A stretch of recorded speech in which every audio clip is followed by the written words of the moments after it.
We're going. I like the aggressive. Let me drop the race car. You can go tell all those guys up there they can suck in. What we're about to do is not a good idea. All good. What is he doing? You gotta be kidding me. Half the pack is flying apart. It's so nice to see you at the line.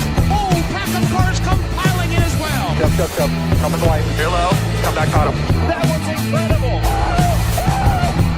Dude, nobody better. Nobody. Hell yeah, guys. How's it going, everybody? Welcome to NWP tonight here on DannyBTalks. I am Danny B, joined alongside my co-host, as always, Eric Estep. He's pointing, but he was going to go first in my list. We got the Iceberg, Jarrett, also here. It is time to break down everything that happened at Darlington. Guys, we will have Carson Hocevar coming on a little bit later. He's not with us now. He will be on momentarily. So when he gets here, we'll have plenty to discuss with him.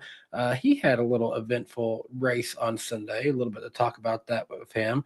But guys, where should we get started? I guess first of all, maybe it is Denny Hamlin against the world because no one picked him to win yet again, and he finds a way to victory lane off of Blaney's Misfortune of Kyle Larson. Yeah. Didn't have the flag, I guess, because it didn't match his sponsor colors this week. Yeah, that's true. They could have made a red one, you think? Yeah, they could have gone full Ohio State with it. What were they doing? Good point. But I mean, the thing with Denny is like the whole narrative this entire offseason leading up has been, and we talked about it last week, has been like, is he washed? Is he done? And don't get me wrong, like he needed luck and a good pit stop and all of that to make it happen. But it's not like he was running bad all day. People act like he came up and just stole it from 20th. Like he was still running up front for a lot of the day and was in the position to get the win at the end. He qualified good. I think they had a blip on pit road in the first half of the race. And then once he was like 15th, he couldn't go forward. And that was the story for most cars not named Ryan Blaney. It was very difficult to go forward, especially when the field got strung out. Dirty air was filthy. Let's just say. So it is hard to say. Yeah, Denny did not have the best car. It's debatable if he even had a top 5 car or if it was track position that really kept him in contention towards the end. But he obviously wasn't out to lunch, you know. He did, I believe, before that final caution came out for Larson spinning that set up the pit stop. I think he drove from like 5th to 3rd during that pit cycle. Like he was moving forward. I think they waited a little longer than some of the others to pit. So he had slightly fresher tires and he wasn't moving forward as fast as Ryan Blaney was, obviously, but he was moving forward a little. So his car was good. To your point, Jarrett, he did need some luck and a really good pit stop to ultimately get the win. But it was another solid Denny Hamlin showing. What's crazy to me is that Joe Gibbs Racing right now has 5 wins in the first 8 races. And outside of Bell at Phoenix and Hamlin at Martinsville, the other 3 have not been dominant wins, let's just say. No, not at all. I mean, yeah, it seemed like in a lot of ways, it's so important with the pit crews right now. And, you know, Bozy talked about through the week about the JGR new kind of like jack swing almost, which I was like, the first time I saw that, I'm like, wait a minute, that's been illegal since like the 60s. Like, you know, I think Alan Cavana shared a great video of oh gosh, was it Junior Johnson? Who was it that was swinging the jack around? Yeah. And it's similar, but it's not the same thing. And there was like I saw like a top and bottom clip where it showed his pit stop compared to, I think it was Blaney's, which is always unfair because Blaney's crew was like the 35th best. But I mean, it was a lightning fast pit stop. And I think what it's proven is like one of the big strengths with JGR is their pit crews. Remember, we talked about this, but do you remember like back in the early years of this show when I kind of nicknamed it pit gun communism because we had to have the same pit guns? NASCAR had like the standard issue pit guns because JGR got so far ahead on it. Like they've been ahead of the curve on that. And hi, Rat, come on. Oh, it's puppy time. Hello, puppy. Yeah. Hold on, you're being shy. Come on, come here. In these vertical boxes, we can't see puppy. Yeah, we can. Puppy needs to there get real personal. There is puppy. Who's your So- boy? So behind the scenes, fun fact: I got to spend some time with Rhett. Right after last week's show, when Tennessee decided they wanted to have 1 million tornado warnings, so at 1 a.m. I'm starting to hear thunder and realizing that storms are coming, and I text, and it turns into a call of Jarrett, basically like, "Hey, do you feel better coming over to a house instead of an apartment?" And lo and behold, there was Jarrett and Rhett in my house at 1 a.m. Do Rhett and Shugs get along? We put Shugs up in my room, so he would be away from Rhett. Yeah, And- Rhett wouldn't live to see it another day. Shugs is a fighter. Well, Defend his and turf. you know what? So I didn't bring it up when I was there. I might have brought it up. Okay, but I love you too. But I didn't bring it Get up. this man a mic. I had just as like I started looking at the radar because I was like, you know what? Before I go to bed, I'm gonna look at the radar. I just poured myself a glass of whiskey before bed, and I was like chilling there, and I'm like about to take some. I'm like, you know what? That rain sounds like it's getting really hard. Me and Danny have been texting a little bit. Let me just double. Crap. So At that time, I think there was approximately 3 different tornado warnings, all lined up northeast towards Nashville. yeah, there were because my brother started calling me then. Sorry, we've derailed this fully with tornado and puppy talk. We can talk more about that it's and it's okay. accountability. We don't get enough chances to talk about puppies and tornadoes on this show. We need to have a time for that. Yeah, well, he's turning himself into dead weight right now. You can stay here. You just can't stay on my face. Denny Hamlin now is in sole possession of 11th on the all-time wins list. 11 for 11. He's not going to end up next to Rusty Wallace. That's what I thought was funny was after last week, that was a real topic was like, oh man, you guys know Rusty Wallace got his final career win at Martinsville too. And now they're tied, blah, blah, blah. And it's like, well, now it's like, who cares? That narrative made it 5 days. Well, and the other part too that's crazy, and I don't know how this hasn't got more coverage, is he's tied with Kyle Busch now for most wins at JGR all time at 56. Yeah, it's just taking him a few more years, but that is still significant. Yeah, but it's crazy that we're not talking about that because I mean, you look at, to use Denny's words, you look at JGR's roster through the years, and it's murderer's row. It's Bobby Labonte, Dale Jarrett, Tony Stewart. 2015, 2016 was scary hours. That was the year of this. Those were like the age of the super teams because you had Hendrick with their super team that was still pretty good while Gordon was around. You had JGR building it up in 15, 16, and winning all those races. But I mean, you look at like the people who have been in a JGR seat, and it is a who's who of NASCAR history. Who is the Mount Rushmore of Joe Gibbs Racing drivers? Definitely, obviously Kyle Busch. JJ Yaley for sure. Oh yeah, he's on the ground looking up, taking the photo of Mount Rushmore. Are we talking about all the series? Because Ty Dillon drove for them. Let's not forget that, guys. I mean, I think Busch, Hamlin, Stewart, Labonte. I mean, Bobby Labonte got that first championship for That's him. why Yeah, I'm that's and like true. who got their first win? Was it Dale Jarrett or who got their Dale first? Jarrett. But I feel like first championship's more significant. Yeah, definitely. I would definitely say Kyle Busch, Tony Stewart, Denny Hamlin, Bobby Labonte would be my pick. But what's their flagship number? Is it now 11 since 18's not there anymore? Probably that, or maybe 20, because 20's lasted longer. But they dropped the 20 in Xfinity for a couple years. He's eating my microphone or my headphone cord. Yeah, but see at this point, a 20 though feels like, even though it's now gone from Tony Stewart, Logano, Kenseth, Jones, and now Bell. Even though that's 5 different drivers who have drove the 20, and yet I really only relate that number belonging to mainly Tony Stewart and kind of Matt Kenseth. Yeah, they had the most success in it until Bell recently, but it's kind of crazy to think like Eric Jones and Joey Logano would be the weak links of the 20. Yeah, that's a good point. A 3-time champion is a weak link of that number. Let's 2-time Southern 500 winner. Like that's pretty crazy. Yeah, I mean, drove the 20 this millennium. Both of those guys are not, obviously Logano isn't, but Eric Jones is no slouch either. I think that people just they kind of underrate him now compared to how good he actually is. But I mean, it is kind of crazy to think about just how good that team has been.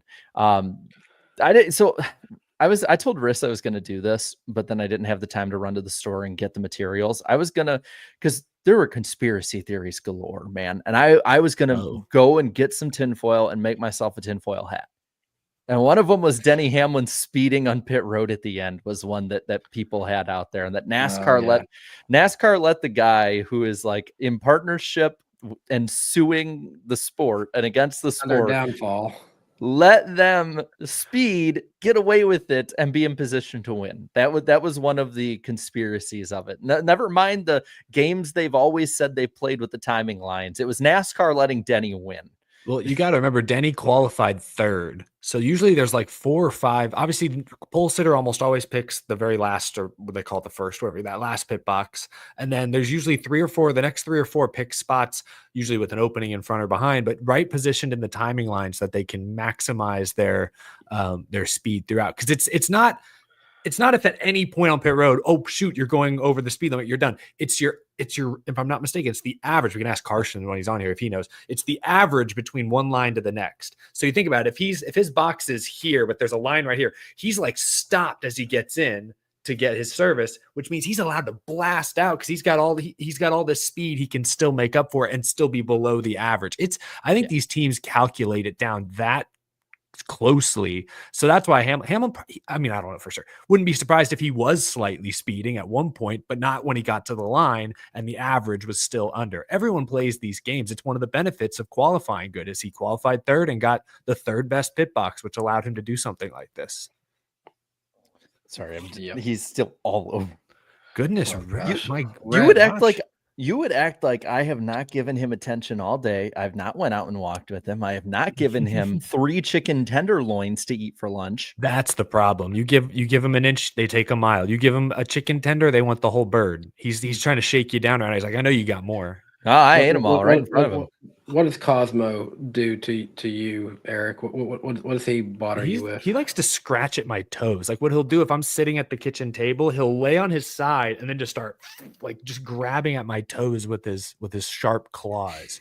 If I stay in the office too long, Shugs will do something like that. He'll come in here and he doesn't have front claws, but he'll bite my knee and he'll be like, "You need to come. You need to get out of here."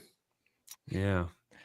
I think the neediness too is just a doodle thing. I had Gus the Golden Doodle for like 14 years, and he was the exact same way. Where it's just like he would come up to me, he'd put his entire body on to the point where his feet were off the ground, and he'd just sit there and just be like, "Love me."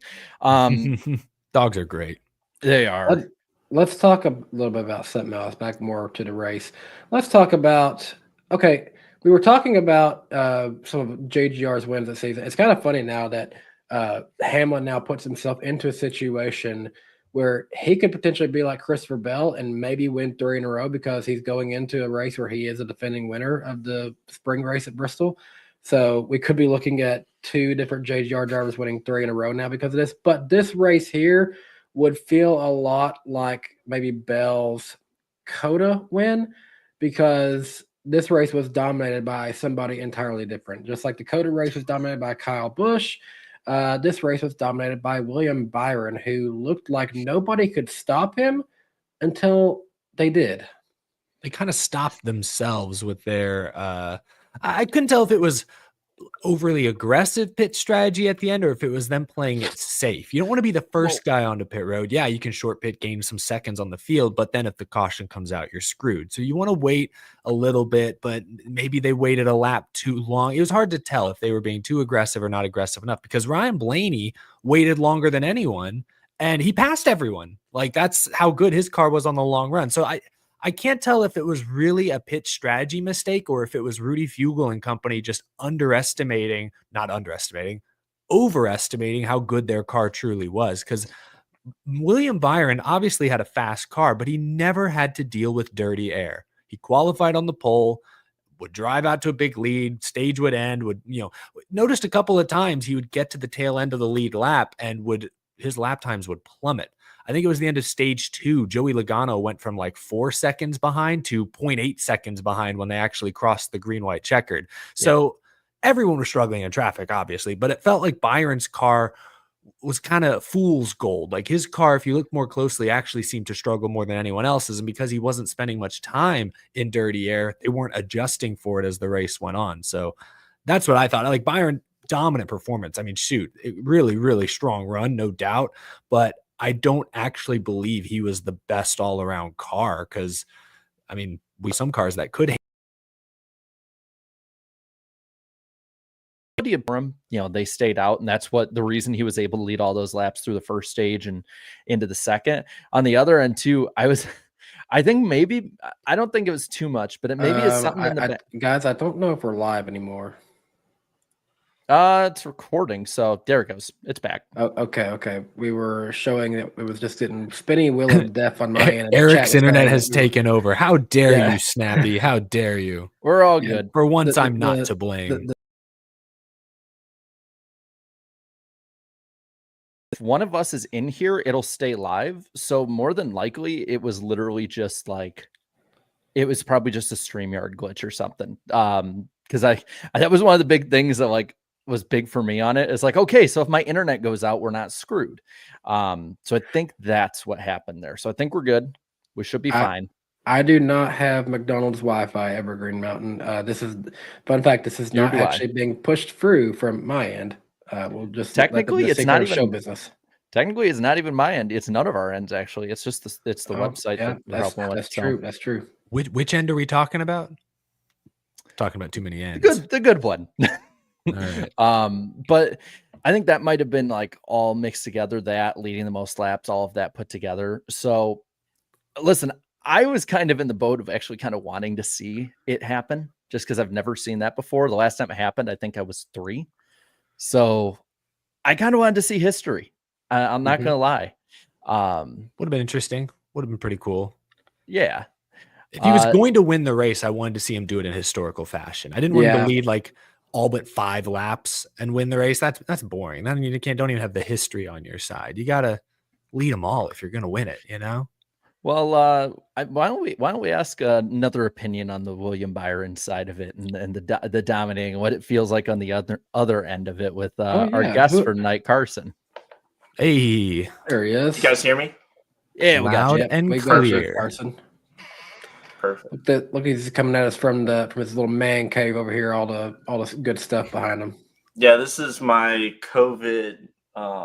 This is where I'm in Michigan right now. It's actually basically blizzard right now, but this is like where I sat in COVID. So like I have all still the stuff of like boxes and stuff everywhere, and like there's like weights behind me that I like because I had to only work out here. So like this is the basement.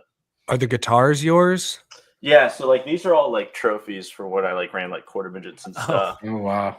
Like all those are stuff, and then like my grandparents like got this in like 2016 or something. They saw it at a gas station. It's literally just Dale. Hey, you gotta have little Dale looking over your shoulder. It's my favorite thing to put here because when people like would come over, they'd walk down the stairs and the lights would be off, and they think that's a real person. That's scary.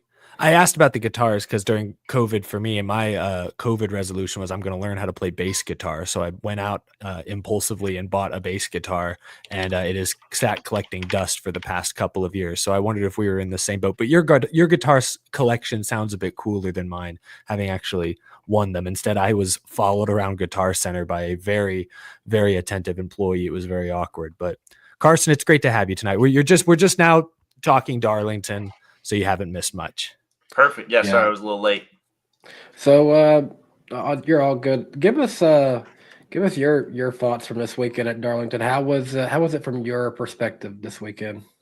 Mine was brutal. Like anything else, you get a lot of high expectations because, I mean, like there's a bunch of teams that ran the Stewart-Haas setup, right? Like Front Row was really good. They ran the Stewart-Haas setup. We ran the Stewart-Haas setup.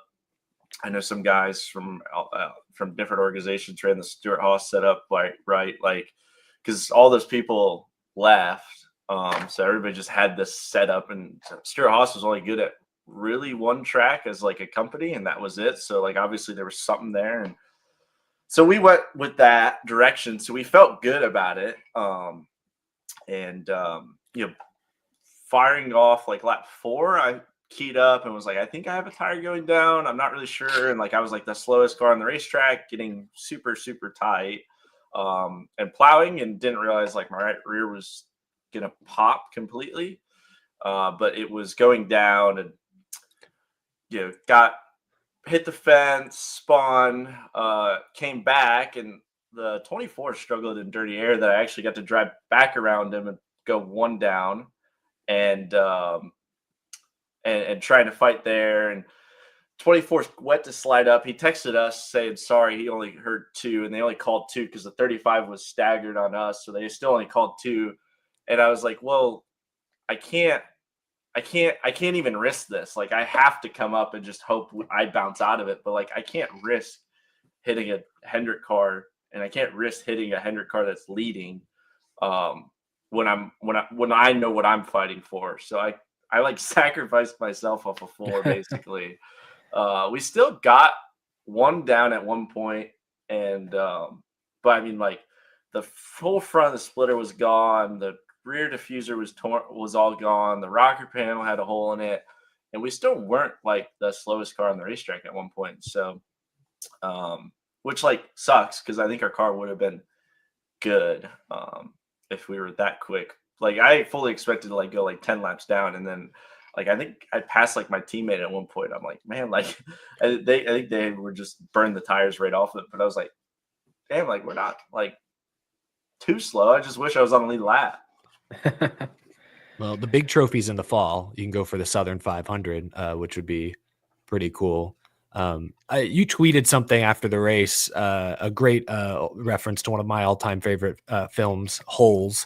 It's been a rough stretch of luck for you in the 77 team. I know people like to throw the word luck around. I think it's overused. Sometimes you make your own luck, and there's some of that in there perhaps, but I mean, you guys truly have technical issues, random flat tire early at Darlington. Like, feels like y'all have the speed, but how do you turn it around? How do you beat the bad luck the next few weeks? Yeah, I don't know. It's so tough, right? Like, because it is, but at the same time, like you have one bad luck, or you have one bad race. We get wrecked at Phoenix for whatever everybody's on the reds. There's guys up front that probably shouldn't be there, whole mix, right? And you're driving back to Blue Fish, 7th in stage 1. Everybody puts reds, or half field puts reds on, goes by us. They burn a set. So we're like, okay, well, like they burned it. So we're going to finish like worse, like 17th now, because we still have reds sitting here. And you get wrecked and torn up, right? But if we didn't get wrecked there, we qualify a lot better, because I had to go out first for Vegas. I get a lot better pit selection that doesn't screw us on pit road and take us from running 4th. And I passed the 21 right before that run, and I passed the 21 in 99. So like, you can look at it like, well, compared to the guy that won, I thought we were like right with him. That's where we race, but like it just kind of snowballs after that. And then you get yourself a reset at Homestead, and then we blow up. And then you're screwed at Martinsville because nobody could pass. And we're pumped to finish 19th just so we qualify okay. And then now we're back in that deal just because of what happened this last week. So Bristol, I think we could be good. But I mean, I'm hoping everybody blows tires basically, because I know I'm gonna have to go out like 7th, and that's gonna put us in a really bad spot. But just sneak that flamethrower you have and take that up there, and then maybe you can take care of some tires. Yeah, but I mean, for us, right? Like, we're in a must-win basically right now already. So luckily, like we've had speed, right? It's not you're having these mechanical issues and you're 25th and you're trying to figure out both ends. Like, if you're slow, you have to finish races, and if you're fast, like, you still have to finish. But like, it's like I remember on pit road when we had it, we're like, well, we could have taken 4 and waited. I was like, yeah, but then we might not have won. And then we have all these issues, Homestead blowing up and this, that. I kind of looked at him of like, well, if we won and we're heroes, like none of this bad luck matters. It kind of gets us a reset. So you kind of know that in your back pocket. And, our stuff's fast. Our cars are getting better. None of, if we won Atlanta, right, it's not a worry. If we win in 7 weeks or something, right, all this, is a flash in the pan almost. So we just can't get too down and not realize like, okay, we're like fast. Like if we just finish where we're running, we'd be like 9th to 12th in points, because our last year we could finish good, but we couldn't get stage points for the life of us. And now it's completely opposite. So when we get both of those, we'll be in a decent spot. I swear it seems now, Carson, like every weekend, usually if there's something going on, I'm just checking the NASCAR app on my phone, saying like, okay, how'd practice go? How'd qualifying go? And usually I'm seeing your name like towards the close to the top 10 or in the top 10 a lot of weeks. So you guys are obviously showing like the speed is there. It's just struggling to, I guess, put it all together in the actual race itself. Obviously the Atlanta situation, bummer.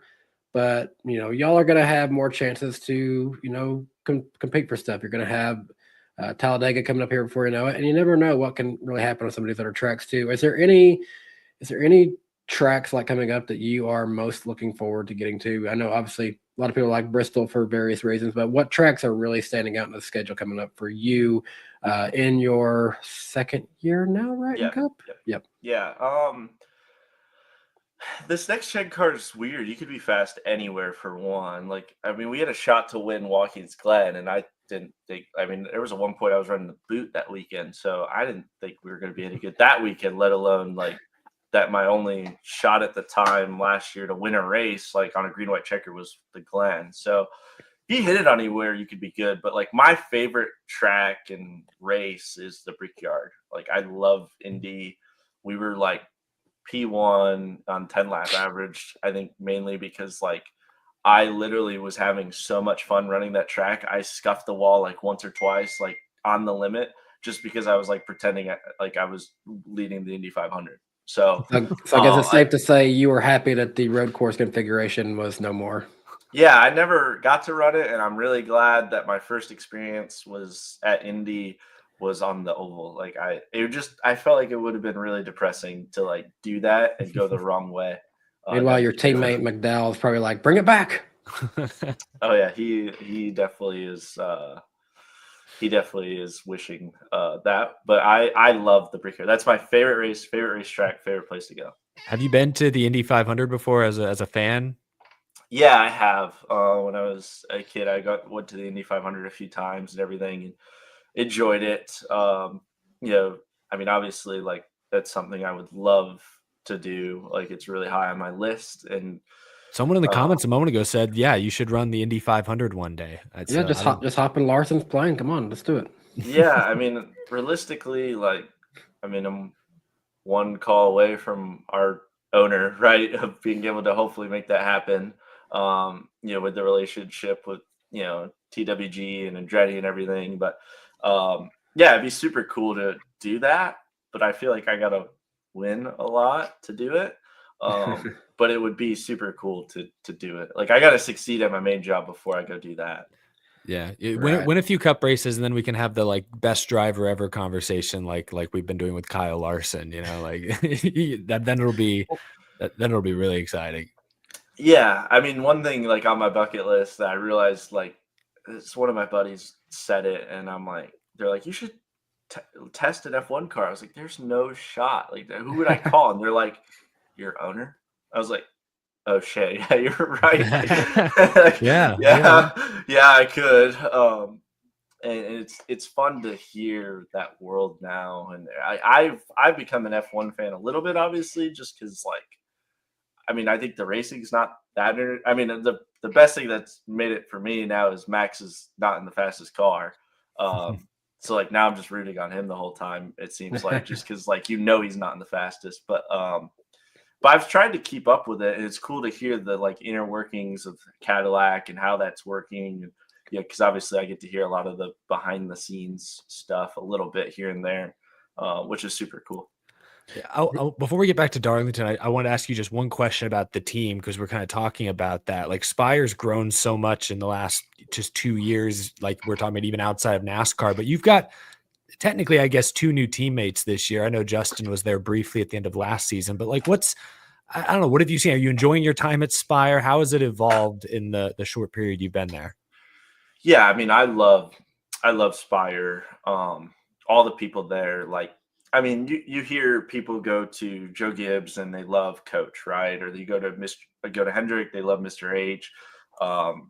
They go there. So like, it's really easy for me to say I love Jeff Dickerson, but like, he's like my second dad, basically. Like my dad, like didn't grow up a race fan, racing. Like me and him don't have the like, we don't talk racing really unless it's just about me driving. But like with Jeff, I don't even think we've talked about cup racing. Like it's always like, hey, did you see this? Or did you see this? Or man, did you like, because he grew up in Indiana and everything and racing dirt, and I follow it a lot. So we talk all the time of ideas or everything. So that relationship is super important, and like he gets it, and we talk about ideas, and you said like Michael and Justin work super, super close to each other. They were super detailed. They are super analytical.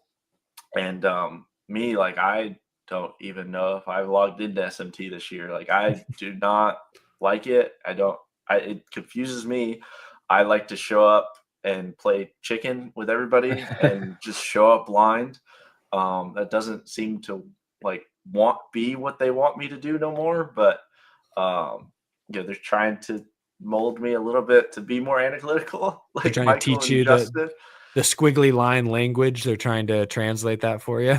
Yeah, my favorite was we qualified second at Darlington, or maybe it was Vegas. We qualified like fifth, and I got given an iPad in between round 1 and round 2, and they and I'm looking, and like all I did was swipe up on it and like got the SMT away, and the interviewer came down and they're like, what are you looking at, this and that? And I was like, well, I made round 2 so I could say it out loud. I just pretend to look at this thing. I don't actually look at it. I just normally will try and find a video game on here or something. I'll just look at that. Typical. You're what, Gen Z? Is that what you are? I have no idea. Danny, I'm gonna put him into Gen Z by a little bit, but I'm gonna say typical iPad kid. You throw the iPad in front of me, he's looking for the video games. Yeah. I'm like nearly 30. I can call people a kid now. I just get confused with squiggly lines. Like I don't want to see this GPS and this fake car and everything. Like somebody said, because I was like, man, I wish we'd just get rid of SMT, and they're like, well, it wouldn't make. Do you think you'd go faster? They're like, do you think you'd go faster without SMT? And I was like, no, but I think everybody else would go slower. Like that's why I was like, so like, did I go faster or did everybody slow down? So I don't know. That's how I've always math checks out.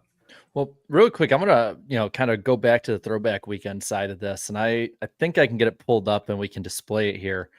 Your new whip here. Yeah, I bought it on Facebook Marketplace. I was qualifying at home. I always Facebook Marketplace window shop. I never buy anything, but I just window shop. I'm the same way. I'm the worst to look at boat or fishing stuff that I'm never gonna buy, but I just look at it.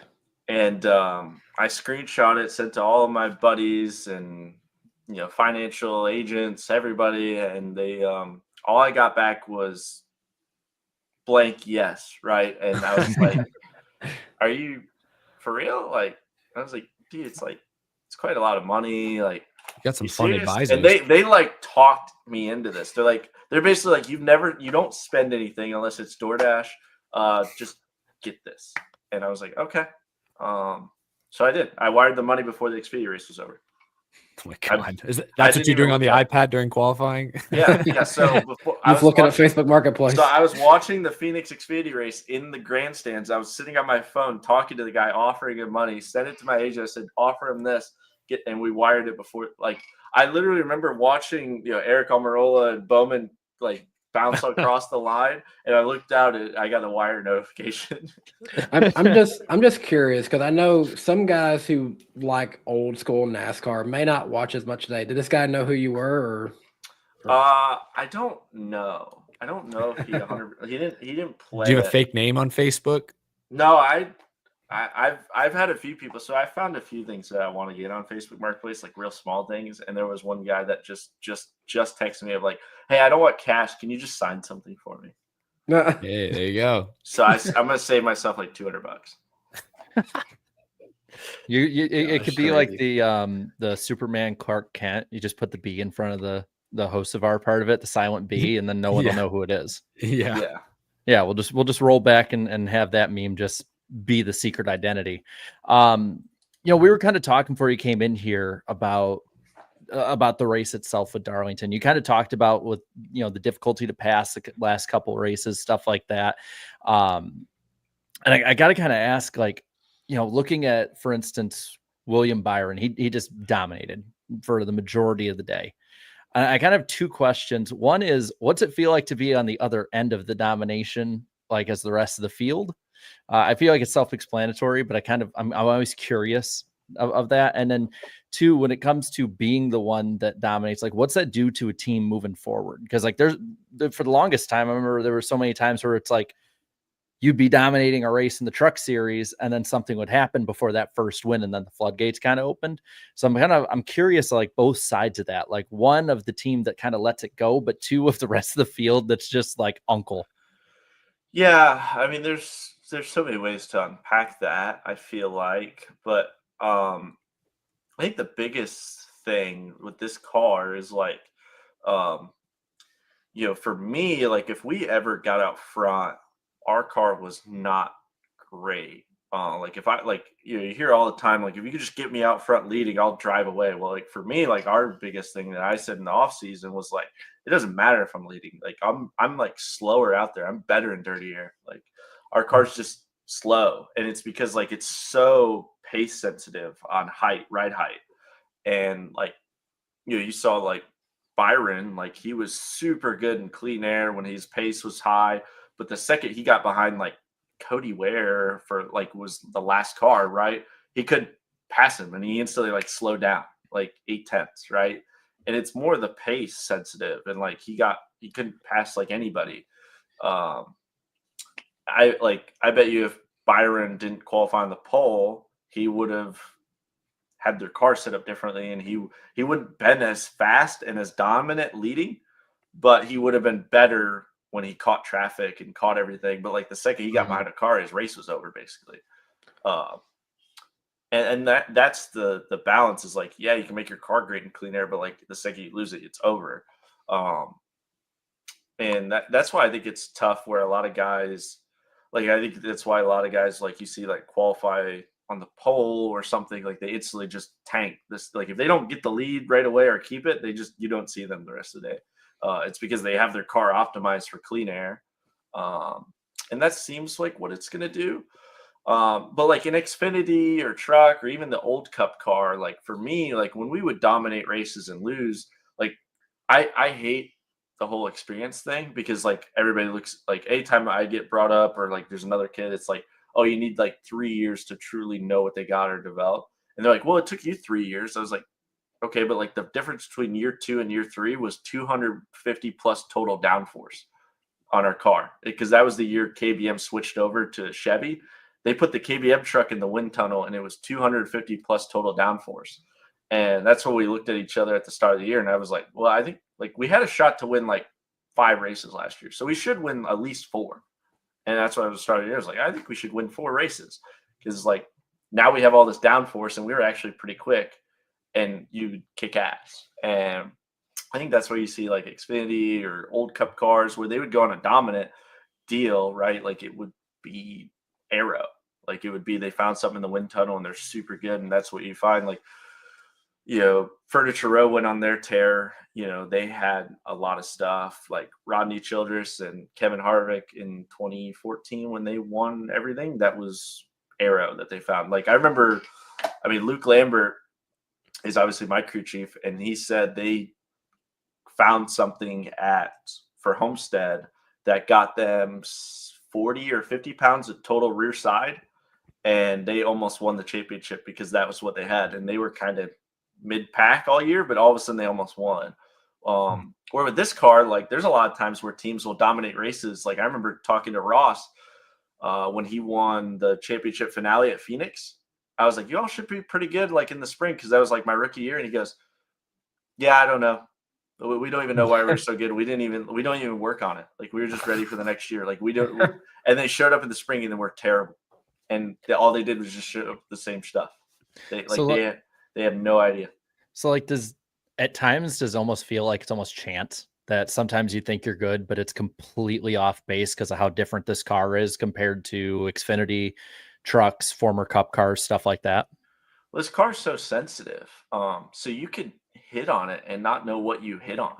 I mean, like they're talking like, they may make a 0.2 pound air difference in the car and it killed it. Like it completely killed like in the right front tire, they take 0.2 of air out of the car, out of the tire, and it completely killed the car. And then you put that back and it instantly goes back to drivable. And it's so sensitive. So when you talk about the heights of the car, I remember so many times where we'll be at practice and we'll be super, super fast and we got our heights a little bit wrong. We're horrible in the race. We say, screw it, come down pit road, take 32 thousandths of an inch out of the front of the car to lower it. And all of a sudden we drove back through the field like it was nothing before. I think that was St. Louis where we finished 6th or something. But you're talking 32 thousandths of an inch. And that's making the difference of a 32nd place car and then finishing 6th and actually running up front. Can you adjust? You talked about how some guys will be set up for clean air versus dirty air effectively. Is that something you can make serious adjustments on during the race? Or is that once the green flag flies, you got what you got? So everything I've been told is yes, but your car's not optimum if you make adjustments because most of the time when you make adjustments, well, normally you want your cars as low as you could get. So lowering it's not the adjustment. Normally you just raise it and that's what changes it and everything. But then all of a sudden you're taking downforce out of the diffuser because then it's not optimal. So you'll never see someone make a big swing and then just dominate the race basically, unless they go under the hood or under the deal. But they're not going to make it from rear rounds. They might do it from tire pressure or something else, but very rarely do you ever just dominate because of rear rounds. It's really just about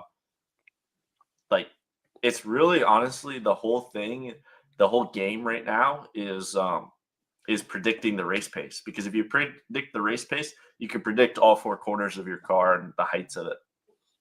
It's fascinating, man. It sounds like, I know you haven't been in Cup that long, but it obviously none of us here have ever driven a NASCAR race car, but it just sounds like the game has changed. The lingo you're using, some of the words you're using and focusing on sound very different from what I remember watching on FS1 and on Speed Channel 10, 15, 18 years ago.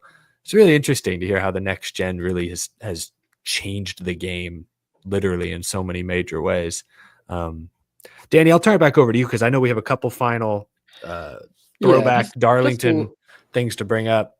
Just a little bit of talk about Darlington and Carson. Feel free to weigh in on any of these. But the next thing we have to talk about, okay, I'll just talk about it like this.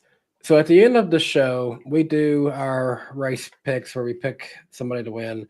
And Carson, the last 2 weeks have not gone well for me. I picked Austin Cindric at Martinsville, and his race went horrible. I picked Kyle Larson last week, and he crashed on lap 4. And he also crashed with 4 to go. So it was quite the eventful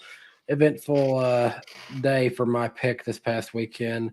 And I don't know what to say. What happened to Kyle Larson? Definitely had the best looking throwback scheme, and he was awarded best in show.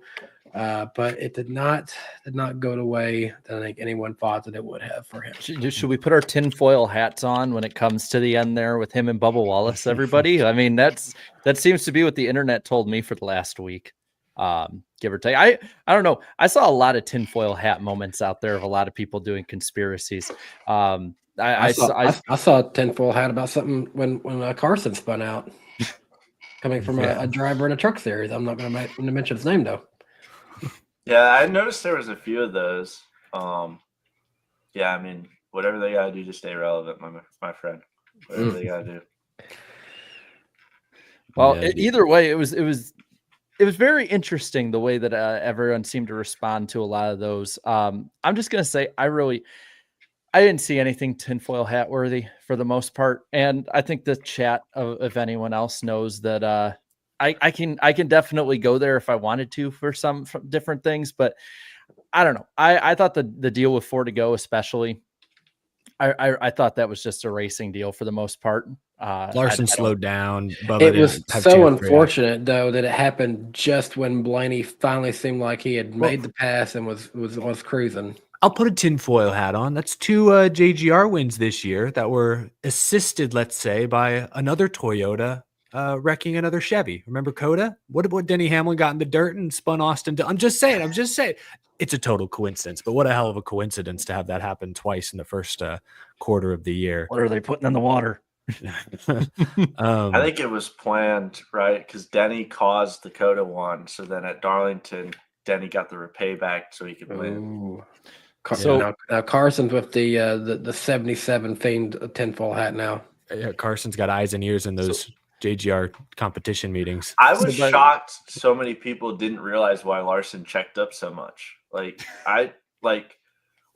you're I know exactly why he overreacted per se, right? You're 160 laps down. You don't want to be a factor. So you're the second you see them crash, you're like, well, I don't want to run into this. Or even, I think he was more like he was going to run up onto the 45. Like he didn't even want to side draft because he knew that would slow down Reddick. Like he did not want to be a factor at all. So he just instantly was like, oh shit. I'm like the second he didn't even run through his head. He's like, I don't even want to be out here at that point. So I was shocked more people didn't catch that. A lot of people this week had talked about the DVP policy with all of that. And at least on my end, I've been, and a lot of us on the show, we've been pretty for it for the most part, just because that's the NASCAR we grew up with. But I'm kind of curious from the driver's perspective, like Carson, are you for it? And then kind of in the garage, how are most people when it comes to that? Are most drivers for it? Or are they kind of in the boat of I want to go home. This sucks. If I was Kyle Larson, I wrecked out on lap 4. I would have wished I could have gone home and not ride that and just sit there and run 160 laps down, if I'm being honest. There's so many different factors, right? The Blaney thing at the Glen, that would have been an easy fix, and it's because it's the Glen. He maybe only goes 1 or 2 laps down, and he gets to stay racing. So there's so many different things. I know for me, I had a fuel pump issue. I would have been there. There's so many things. It basically eliminates the flat tire dilemma. If you get flat tire and you happen to hit something by this much, now you just instantly go to the DVP, you fix it, you can move on, right? There's no ball and strike anymore of were you in the crash or did you hit something or did you a lot of times it was well, our car's destroyed because you drug the thing halfway around the racetrack. That's the damage. What do you mean we're done? Now it just eliminates the ball and strike part. You just go there no matter what. If you crash on your own, if you have a flat tire, if you have a mechanical problem, we decide you're done by if you have to wholesale the whole car and rebuild it, you're done. But if you could rebuild the car in these X amount of parameters, then have fun. It's the way it should be. Well, yeah. And then the other end too, there was this week, and this I feel like before we get to talking about the throwbacks, is the last thing kind of race wise we can talk about. Brad Keselowski had a near spin. The lug comes off, no caution until 3 laps or so later. I'm kind of in the boat of this, and I kind of want to see where the rest of you guys are with this. I'm kind of in the boat of either throw the caution right away like NASCAR usually does, where the car is sideways hitting another one, or if the lug's completely out of the way, you've let the car go back to pit road, just leave it green and don't screw with the green flag cycle. I feel like you can do one or the other on it, but I feel like NASCAR chose the third option in the middle and I thought they were completely off base personally. Were you out there at the time, Carson? Did you see the debris that they called it? Because was I mistaken that the wheel nut was down near the inside wall? I don't know where it is. I know NASCAR is been very vocal of if they see a wheel nut, there's an instant yellow. Basically, if they see it, presumably because they're afraid of that getting launched. Well, it's not even that. They're afraid of a tire coming off. It basically when I used to race quarter midgets, or I think it's a rule of go-karts. If you see a fuel cap on the racetrack, it's an instant yellow, even if it went in the infield, because it means, and most of the time it means somebody's out there with no fuel can, right? And if they see a wheel nut, like, I mean, obviously, like, I think you could have said it was for the 6, but like there was no guarantee it was for the 6 too. Like it could have been someone different somebody's afraid of a tire coming off, basically. Yeah, so it's like, okay, somebody's gonna lose a tire here in about a minute. Or they already have and we don't see, because wasn't it like at Martinsville a couple of years ago they didn't see a tire because it was up against the wall for like a lap, and they got so like I think we were I think like it was like us or somebody around us on pit road that like pointed it out and said like there's a nut out there, and then they threw it. So you need to get you a 3D printer and make you one of those for that little Martinsville track that you have that you post sometimes. I thought you were gonna say just throw one out. That's what I thought he was gonna say. Go full Robbie Gordon. I'm not gonna tell you to do that, but I'm wink. That was code. We've blown our cover, unfortunately. Can't use that idea now. Well, so they have cameras facing us in every car now. I think they have a camera facing us to like. They probably got a camera like every angle of you at this point. So they have 4K. Cameras. They have cameras that no one knows about. That you only see if you're in trouble. You'll go into the hauler and it's like, I didn't know those cameras were there. That's all I've been told. Like anytime there's like a fight and they're getting ready to suspend people for fighting or whatever, I've always been told you walk in and there's cameras that you've never even knew would have existed. That's crazy. They got your whole fight edited at every angle, cinematic music on it, ready to go. So they like do any of these? Do any of these ever get shown on the broadcast, or are they strictly like NASCAR alone in the truck has them and that's it? I think NASCAR, I mean, a lot of them I think are just security cameras basically or something. Like I know, like in the car wise, you ever see the video that Corey LaJoie posted when he flipped? Like that mainly is for like, that's normally a like one that they don't promote, post, anything. That's for literally like R&D. Like they're watching our head move when we crash. They're watching everything. So they sent it to him to show how much his head moved and everything. Like I remember I got a video of me at Talladega when I first drove a next gen car, and I didn't even know they had a camera on me. And like my head was in my lap basically, like into the steering wheel because I hit the wall and everything and bounced. But they were like, hey, we need you to change your Hans and this. And I was like, why? And they're like, well, here's the video. I've been lobbying that we need to have cameras at our feet. Because there's so many times where like I'll like get bruised, and obviously I broke my ankle and stuff, but like there's a lot of times I hit, like that's the stuff. Like, I mean, there's like two things your head can hit, like, right? You either hit the steering wheel or you hit the back of your headrest. Like your feet, they could hit anything.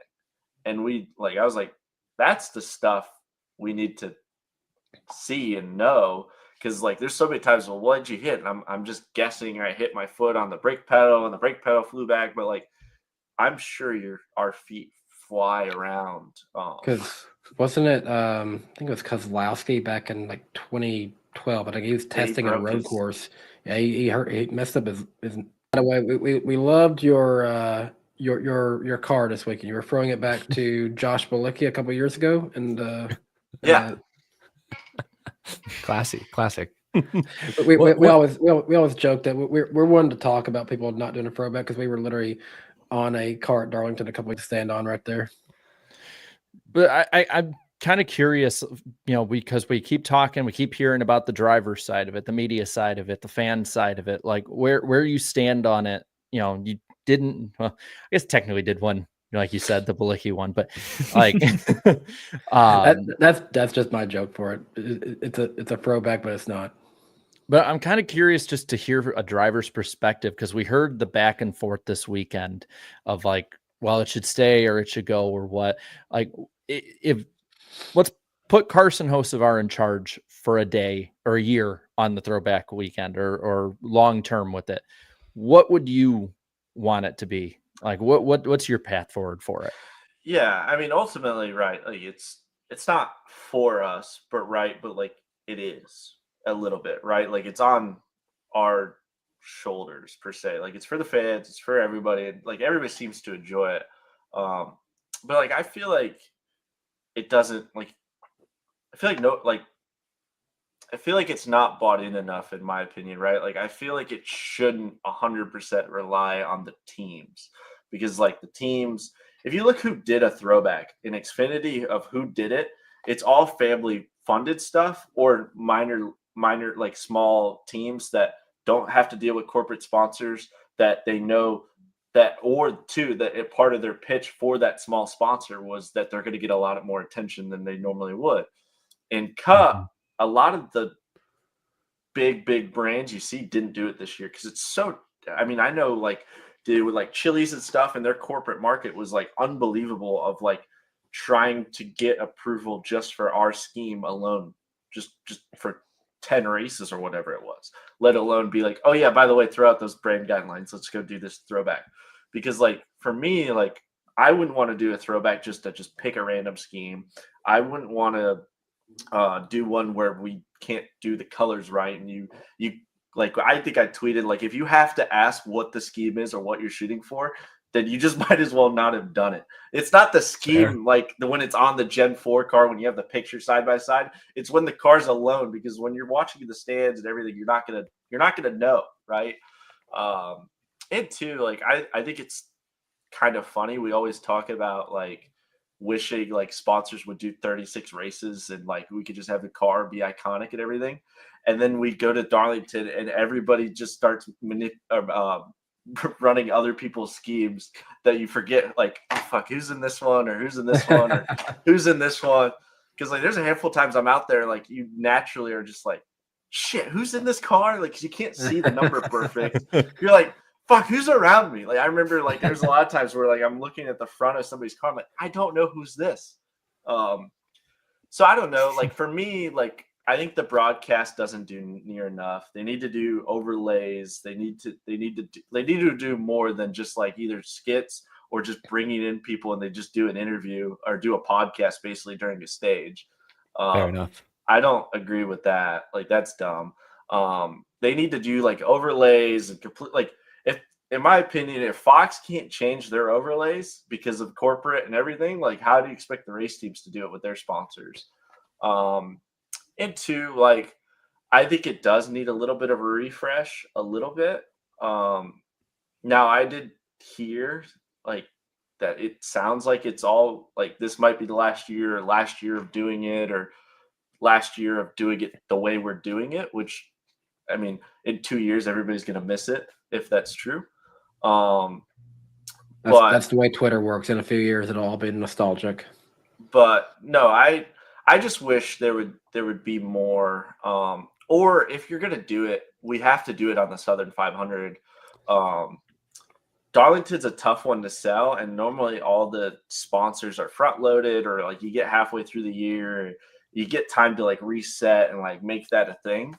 But with it being like the Daytona 500 and new partners and new everything, like I know people were talking about like the WeatherTech car. They did one in Cup and not one in or they did one in Xfinity and not Cup.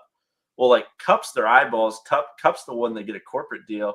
And if we're really being honest, like how their deal works, they probably got it as a freebie in Xfinity or don't really care. So like, yeah, do whatever you want. But like Cup, they care who gets it, who sees it, what their brand looks like. Yeah. So I don't like to answer your question. I don't know 100% what I would do without like, I mean, NASCAR Social did a really good job. They've redone it a lot, but they need to do more on the broadcast side to truly sell it. I feel like the event itself, it's not like a throwback event other than you get a parade of the vintage cars every now and again, and everybody wears throwback merch. Like there's not really like a draw to do it. Like there's not really like a throwbacky deal. And for me, I think a throwback race would look better. Like obviously Southern 500 evening, everything, all the schemes look better anyways. Like it's more that type of feel. So I don't know. It's an interesting perspective though. And I think you're dead on that. Right now, too much of the onus is on the teams and their sponsors. I think that's 100% valid. Great point about the broadcast. I agree that the lack of overlays or when they would get like when they got Ken Squire to come out of retirement years ago to commentate a restart, I thought that was real effort. That was really cool. But they haven't put that same level of effort in recent years. So I'm with you that right now it feels like the burden is on the teams and their sponsors to carry the weekend, and that's unfair because you just made the point, and many others have made the point, that you're asking sponsors who are spending hundreds of $1,000s on a given weekend to change their brand up. Like, that's not always going to be realistic. But I hope this isn't the final Throwback weekend, because I disagree. That I think having Throwback weekend in the spring, I don't know if the economics all make the most sense, but if you're going to race at Darlington twice a year, I like having Throwback in the spring and Southern 500 on Labor Day. It gives them both their own identity, a reason to buy a ticket if you live in the area.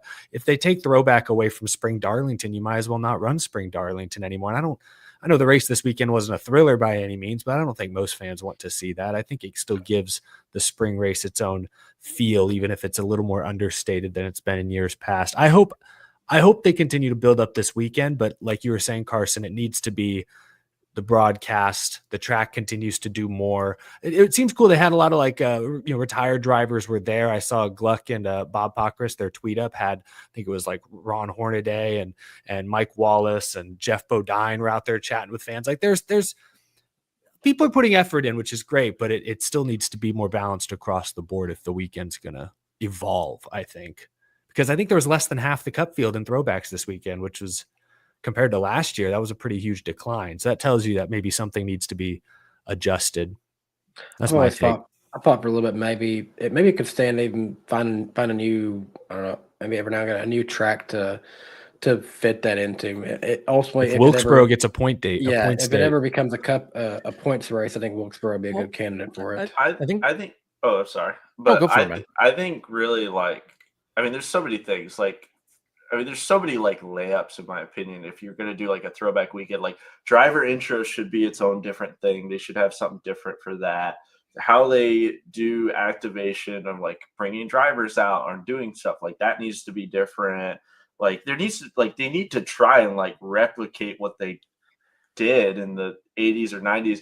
Or even too, right? I think something that you could give it a refresh is they could do themes. They need to do a night, okay, this year we're gonna, as the NASCAR broadcast or NASCAR themselves, they can pick a time era and they go with that theme for the overlays. They go to that theme with the activation. They go to that theme for intros. They go to that theme for the songs they pick. They go to that theme for what cars show up and what the track's going to look like, and they redo the banners or how they look or something.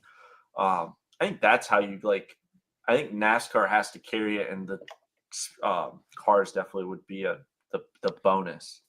Yeah. On that note, I heard you talk about the driver introductions going to Bristol this week, and they obviously do a good job of making those a little bit more unique. So that's always a good stop on a NASCAR calendar of how they do kind of change it up a little bit. What's your song going to be this weekend? Have you figured that out yet? I don't think they pick a song for us in the spring. They do it in the fall. Yeah, they do it in the fall. Or if anything, I haven't been told it. But I think they do it in the fall is when you do the true, you pick your song and everything. Because that's for the night race. You ever been denied of your choice? They're like, no, we can't play that. Maybe. I forget most of the time the team just says no. I felt like I wanted to do something funny of just I think it was I had picked of Barney the dinosaur song. No, well, yeah, kind of like that. You remember the cartoon Wacky Races? I've not. That's my favorite. And I was actually, let's just do the theme song of that or something stupid. I feel that might actually be before our time. I loved it back in the day, but yeah. Oh yeah, this is vintage. I love this. I've seen this. So that's where anytime in when I was growing up, that would be on it. It was the only way my parents could get me up for school because that would be on TV at Boomerang or whatever. Oh, that's an old one. It's a Hanna-Barbera production. That's classic. I've seen this. I recognize this now.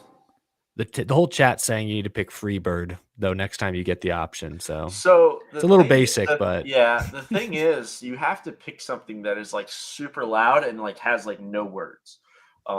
there's a pretty long guitar solo in Freebird, That isn't would there? work, but But like that's kind of you Ross's can't- thing after Martinsville, though. You can't, because like whatever they're doing with the PA, it makes it really hard to hear it.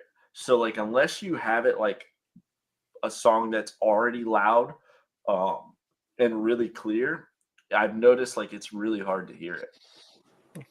Interesting.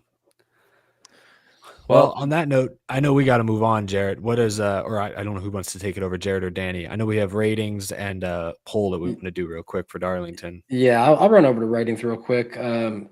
Race got 2.517 million viewers. It was the most watched Sunday cable telecast, I guess, from this past Sunday. Is that what that means, Jarrett?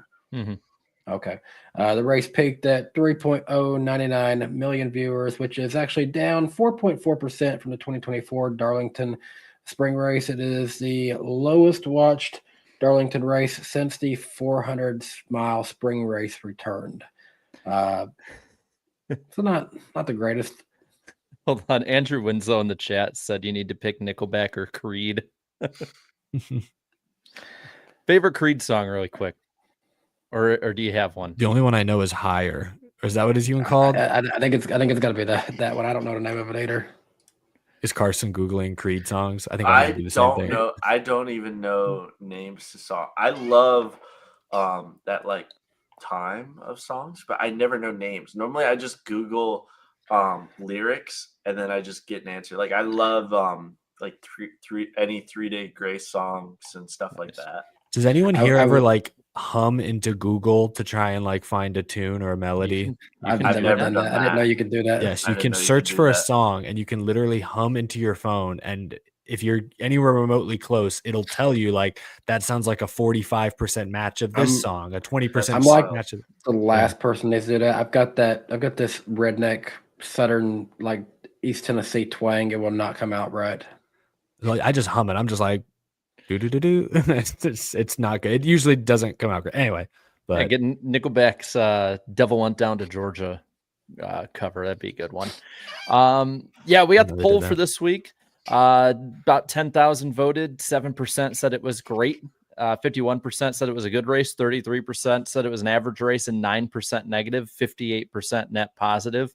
Looking on the data side for the year, it is the lowest rated race of the season, even behind Martinsville from the week before.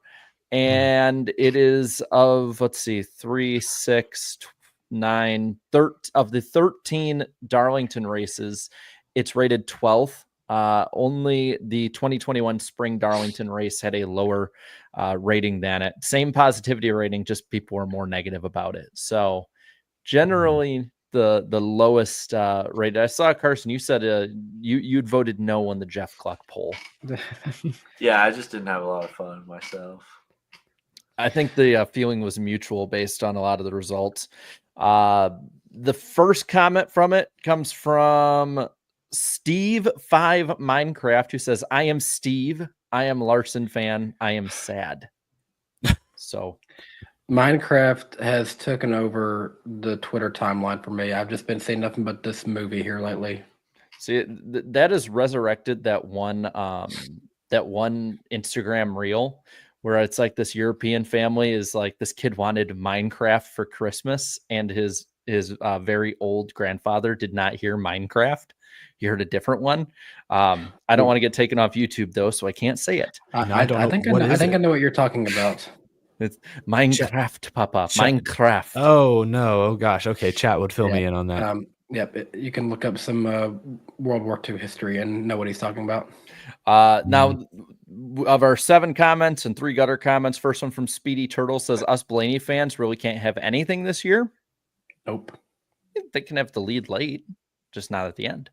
Matt _8000 says, "We can't show every battle. You can, you're just allergic to side by side. Here's NBC the last few years having 3 screens to show every battle." I mean, that kind of goes in line with what we were talking about with the broadcast, which is crazy to me kind of getting back to that for a second, it's crazy to me that Fox can't make a big deal about the throwback race at Darlington, but they have this amazing broadcast for like the Field of Dreams game. I believe Fox does that, right? Yes, I think so. Yeah. I'm not much of a baseball guy, but I think so. Like, why can't we just do that NASCAR-ified? Did y'all see Fox was nominated for another sports Emmy this year for their Daytona 500 production? Since we have him on, I'm just wanting to gauge Carson's thoughts on something. What do you think of you being a cartoon character on pre-races? Oh, it's my favorite thing. I made it my Discord profile picture, and at one point, I think it was my Twitter profile picture, and I think it's my contact photo, and a lot of my friends' deal. So it's really fun. Oh my gosh! My favorite thing is they rushed a cartoon character for me because I ran Gateway, so like it was super rushed. And they've yet to redo it. Like it's still the same. I was like, Oh my okay, gosh. you probably took like 2 seconds to draw this, and I'm still getting the same picture. Damn. I have think seen. Did they get rid of it now? Or is No, they they're still use there? it. They still use it. I just don't understand it. Like I don't get what's like cool about it. Oh my I've gosh, seen you're them right. They have before. had it is the same one. It's I the found same it on one from Google. Gateway. The face is not the fire suit's changed, but not the face. I think. Eric, I think can you send it's. that over? I think it's Uh, Kyle Busch. His Carson, since his usual sponsor is like not kid friendly. They It's don't blank. put that onto him. But to make up for it, they gave him a 6-pack of abs, which he probably has not had since he drove the 5 car. But from far away, I'm not gonna lie. Like for Kyle Busch from far away, his cartoon makes him look like a thumb from Spy Kids. oh no. Like I'm not saying it to be an asshole. I'm just saying like that's what he looks like. From like I saw, and it wasn't me that said it. Like I'm watching the race. Riz comes home from work and she's like, "Why is Kyle Busch a thumb?" So it's not me. Like she just walked in the room and that was the first thing that she thought. I love that. Good Spy Yes, Kids reference Eric, on the show. If you send that picture over, I can display it. I But can I'll go try. yeah, just send it over Twitter. I'll get it from there. Get it. What's in the gutter? Well, yeah, let's get the last couple comments here. Yeah, Blue I Jimmy. want to hear the negative. Blue Jimmy 48 fan says Rudy Fugle blew this race once Byron was stuck in dirty air. I knew we were screwed. The Gen 7 car sucks. Ooh, strong words. Frosty Comics says people must just default vote good or something. That's basically the only result this poll ever gets. We do have very not positive. really. We have a pretty positive voter base. We're generally I mean, would say 58% net positive is on the lower side for us for sure. Mm-hmm. well, we're generally about 6 to 7 points over Jeff's poll when it comes to positivity, I've noticed. So I guess that's it. And by the way, I think I have it ready to go. Or I thought I did. I don't know if it's the most recent one. It was one of the first ones that came up on Google, and it's kind of blurry. Typical. I'm trying to pull something up a Fox, and it's not working. That's okay. We'll get there eventually. Fans can Google it It'll or last watch the couple- broadcast. Yeah, last couple here. I think it was Boanthropist is how you say it. Says, was there in person, was really good to watch. Crowd went wild when Blaney passed Reddick. Jacob says, there's no way Bubba didn't intentionally wreck Larson. Blaney had the best car in that last run and should have won. And Cade says, shout out to the best driver in the world. Thanks a lot. I Damn. think that was another Blaney fan. That sounds the gutter- sarcastic. That wasn't the gutter? No, Carson, Oh, the no. gutter is our lowest 3 voted comments each week because we'll show all sides of it, even the fun sides. Daniel Shell says, let's see, was an 8 domination pit crew long runs passable. Can't ask for more. Sucks Byron didn't win, but enjoyed that race. So if people don't like it, the positive ones are downvoted. Wow. That was a very nice comment that people hated. Yeah, that actually wasn't bad.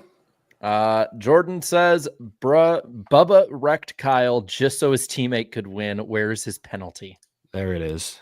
That There it sounds is. about right. And then Josh Drumheller was the lowest voted comment, who said, "This was embarrassing. Hamlin's the biggest vermin in the sport. Wins all due to luck. Stop. It's getting miserable. I'm not going to watch until about 30 to go from now on. These boring lack of personality drivers kill me." So You saying that about Denny Hamlin? He doesn't have personality? Carson, who do you think is the most boring NASCAR driver? Denny. He's just rich. Easy. Vermin. What an adjective. But that kind of covers everything cup wise. That is the poll. Carson, we want to thank you for coming on. But before you go, we want to ask, who are your picks this weekend? We're putting you on the spot. Do you have a truck and Xfinity? We're putting pick? you fully on the spot for it. Okay. Truck and Xfinity. Larson's racing all three. Larson is racing all of them. Yeah. Yeah. Have y'all picked yet? I don't want to pick anyone. Okay, so here's the thing. Usually, we don't want to hold you on the whole show because we don't want to do that to you. It's like 4 hours. No, it's not 4 hours, but it's going to be tonight. But at the end of it, we'll go into our picks. Spoiler alert, I'm the worst in points right now because I've had 2 terrible weeks of picks after being the points leader. So I will go first, but we always give our guest the pick in front of the person who is last in points. So you get to have the chance to play spoiler to You can whoever snipe I one of want our to pick picks first. ahead of time. Okay. Norm Benning is in the field. If you want to make that pick. Okay. I'm pulled up the entry list. You're allowed to pick yourself for the cup win. Trucks, I'll do Lane Riggs. I feel like Larson's a gimme. I'll do Lane to go back to back at Bristol. I think he'll be really good. Xfinity, Justin Allgaier just won, right? He just won. He just won last week. Yes. He normally doesn't go back. No, Brandon Jones won. No. Brandon Jones won. Okay, I'm gonna go Justin Allgaier. I think he'll be super strong. He normally doesn't go back to back because he always has bad luck or something. So I'm gonna go Justin Allgaier and Xfinity, and then Chase Briscoe and Cup. Oh wow. Okay, I like that. All right, that doesn't take any of my cup picks away. I'm happy. So why Chase Briscoe? That's an interesting pick. He normally is really good there in the 14, and that car has normally not been good, or Stewart-Haas isn't super good. And JGR, the 19 car, is always pretty good. And JGR is always super good at Bristol. So I figured two together. Yeah, I figured I feel like we're kind of due for someone odd, or at least if anything, like someone you probably wouldn't 100% predict. Fair enough. Awesome. All right, good stuff. Well, Carson, yeah, like we said, we don't want to keep you here all night. We know it's going to be a long one. We marathon these things, but we really do appreciate you spending some of your Wednesday with us and all right, well, chat with the good. fans. Yeah, no, I appreciate it. Thanks for having me on. Oh, yeah. And this is the team that's going to win the NFC North this year. Oh my gosh, Jarrett. I'm willing to talk trash. I don't care. I'll have fun with it. We probably won't, but I'll have fun with it anyway. Carson, are you a Lions fan, Carson? I am. Okay. Yeah, are you also a Michigan Wolverines fan? No, I'm a Michigan State fan. Oh, interesting. But my dad's from Cleveland, so he's a Cleveland Browns fan. So it was really fun for a few years because I didn't really have to give a single lick about football because it would just be like, "Hi, you're 0-16," and then like 2 years later, like, "No, you're 0-16 now." So we would just literally just flip flop of who's the worst. We can agree on this though. We both don't like the Packers. True. Yeah, screw the Packers. We're both better in Green Bay. Like anyone but Green Bay. I am a Tennessee Titans fan, and I am dead inside. One of my friends is or one of my crew guys, I should say, was a Green Bay Packers fan from Nice, and that's all we text about now is I just talk mad crap to Green Bay, and he just reminds me of how much we've gotten kicked, and I said nothing better than the present. So 1-5 versus the North, and probably should have been 0-6 if the Bears didn't bear it right at the end last year when it comes to Green Bay. So I think they got a little work to do before they catch the best teams in the division. But dude, thanks for coming on, man, and you're welcome anytime. No, I'd love to come back on. I appreciate it. Thanks, guys. It's ton of fun, this man. weekend. Good All luck, right, man. thanks. See ya. Later. We will see you around. I'm sorry, I had to put that in there. I had to. No, Let's good to get work Eric with him. over here. There we go. We're in our matched colors. I had to talk a little trash. Are we where we belong now? We are where we belong. And I've been like, I don't know if you've noticed, because we've had little buffers and stuff. I've been like troubleshooting crap the entire time. You've had a lot on your monitor, so we can get back in a rhythm now. But it was great to have Carson on the show with us for a bit. He's like so open and honest, like about his approach to driving, about what he's seen, what he's worked on here in his few years in NASCAR. It's super fun. It's crazy that he'd be willing to come hang out with us for an hour on a Wednesday night when he's got Bristol right around the corner, still recovering from Darlington. Like that's so cool. It's so cool. We didn't even get a chance to do that. We didn't even get a chance to acknowledge this while he was on with us, but Eric is former stop motion driver from you coming on to the show. That's right. I always forget that Carson Hocevar, he was probably, I mean, how old? Carson's what, 22, 23 now? He's about 4 or 5 years younger than us. What year was that? So I was about 16, 17 when I was probably making that series. So he would have been probably like 12 years old. Did he even have his parents' permission to be on the internet at that time? That is pretty crazy. Let's be real. No one does. We just find it. Guys, we need to get him back in here. I was going to ask him. I was going to tell him that I had the itch to come out of stop motion retirement, seeing him work with his new track. I was going to ask him if we could do like some sort of a collab. I don't know how that would work, but I'll send him a message. We got the group chat open. We can definitely make that work. I'll send him a message later. Yeah. We still have what's left of the Xfinity race to talk about. Yeah, we can blow through some of these next few topics. Let's talk about right off the bat. Eric, how'd that feel seeing Matt Kenseth's old scheme go into victory lane? Good. There was a few camera angles where you looked at and I thought, dang, that does look like that old Dollar General scheme. That was 2013, I feel like, is one of the most forgettable years in fairly recent NASCAR history. Not for me. I remember 2013 so well because Matt Kenseth won 7 races. It was the first year of the Gen 6, his first year with JGR, new sponsors. He went from being unsponsored half the time at Roush to 2 blue chip top tier sponsors, winning all these races, raced wire to wire for the championship with Jimmy until really the second to last week. They kind of bended at Phoenix, missed the setup, unfortunately, but that was such a fun year as a fan. So to see a version of that scheme back running up front, I mean, Kenseth did win Darlington that year. He won the Southern 500 in the red Husky Home Depot scheme, but still, it was cool to see. The shade of yellow was a little different. They didn't have the orange rear bumper, so it wasn't a perfect one-to-one rendition, but it was, from certain angles, it was close enough that it was cool to see that yellow 20 car back in victory lane. Still mad. They could have done something orange, like done Tide or something like that, put it back there. Yeah, it would have been nice. It would have been nice, but I mean, it was cool. I wanted to ask Twitter, and maybe there's a place I can go to find this. I want to know what drivers in the 10 or so years we've been doing Throwback Weekend, what drivers have had the most schemes thrown back to them. I imagine Jeff Gordon has to be up there. This weekend alone, Jamie McMurray had like 3 throwbacks. I know Matt Kenseth has had at least Kenseth has had 3 or 4 throwbacks to him. He threw it back to himself once, technically.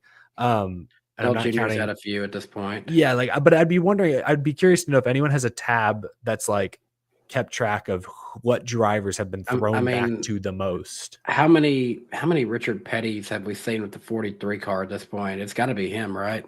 Well, yeah, could be, but it's usually only the 43 that does it. Whereas like this weekend alone, Brennan Poole threw back to Jeff Gordon. William Byron threw back to Jeff Gordon. Jimmy had 3 in 1 year. That's true. And then you add in this year, and there were some other ones too. That's a good point. So Jimmy's probably high up there. The thing is, like, Dale Jr. probably would be higher, but half of his career is out of the question because you just can't throw back to that. Yeah, not well, at least. Gordon, it's like I said, I had somebody get mad at me on the Spotify version. They're like, I will not take Jeff Gordon Flames slander. And I'm just like, it's the same one every year. It's flames or a rainbow. Like there's nobody else that's been good in the 24. Be different and show me the green flames. Show me the Pepsi flames. Didn't he throw a couple years ago? He threw it back to like the color changing, that like kind of that like bronze Gordon scheme. Oh, it might have still had a rainbow on it now that I think about it. They've done a throwback to the Jurassic Park car, didn't they?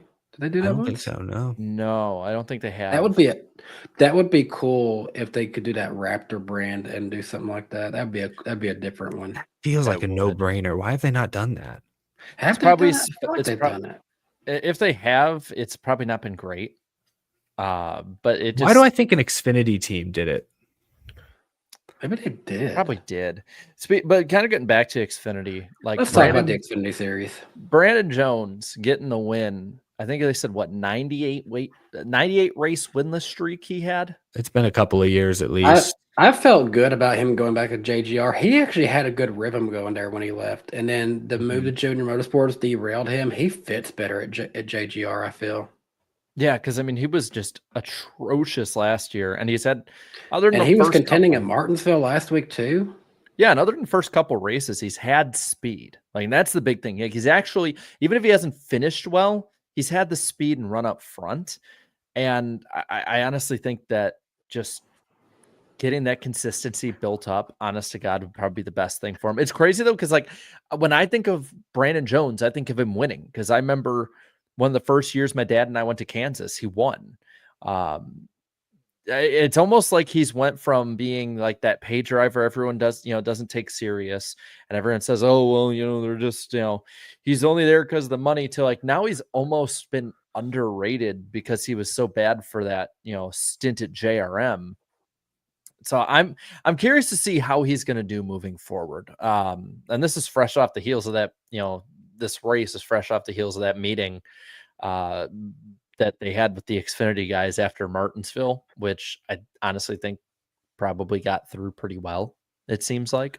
Well, you're not going to see beating and banging really at Darlington. I agree with what a few other folks have said, is like for that kind of meeting to make any sort of difference, you need to be proactive. They need to have that meeting the Friday before the Martinsville race. Or I mean, where else might we see something like this? Richmond, maybe. Iowa, maybe. Bristol, maybe. Probably not. I don't even know about Bristol. Like that's the kind of meeting you need to have before the cutoff race at Martinsville this fall. It was funny to me that, and I think Dale Jr. even took a shot at him for saying this. What's funny to me that Austin Hill was like, we need to take initiative as the veterans. Like he says while holding his trophy that he got a week ago. I saw what you did. Like, pot here's kettle, they're black, bash it against the competition. Yeah, a little crazy. I mean, he is the veteran of the series. He's like 30 years old.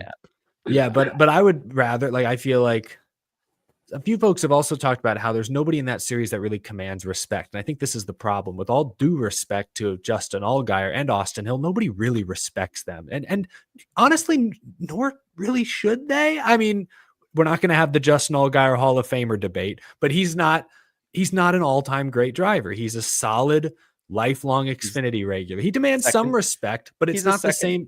It's not the same as when Kevin Harvick would run that series, or when Kyle Busch would run that series, or when Mark Martin would run that series. It's not the same impact, I'd say. So, with all due respect to Austin Hill, if he says we need to race cleaner, that's in one ear, out the other. I'm not listening to anything Austin Hill has to say on that front.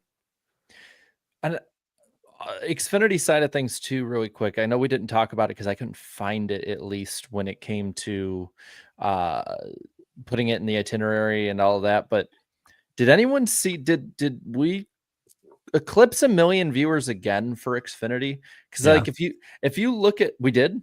Mm-hmm. Well, do you have the number somewhere too? Because I've been keeping track of this.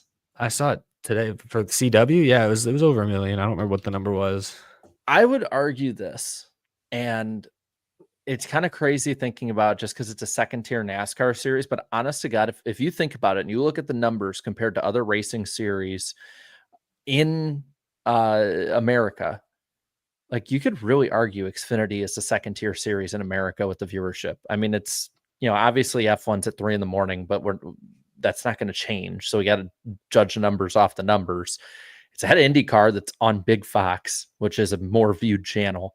1.16 is what 48 Nation said. So okay, Yeah, I can't find it now. I don't know where I saw it. Maybe I didn't see it, but that sounds right. I swear I saw it was over.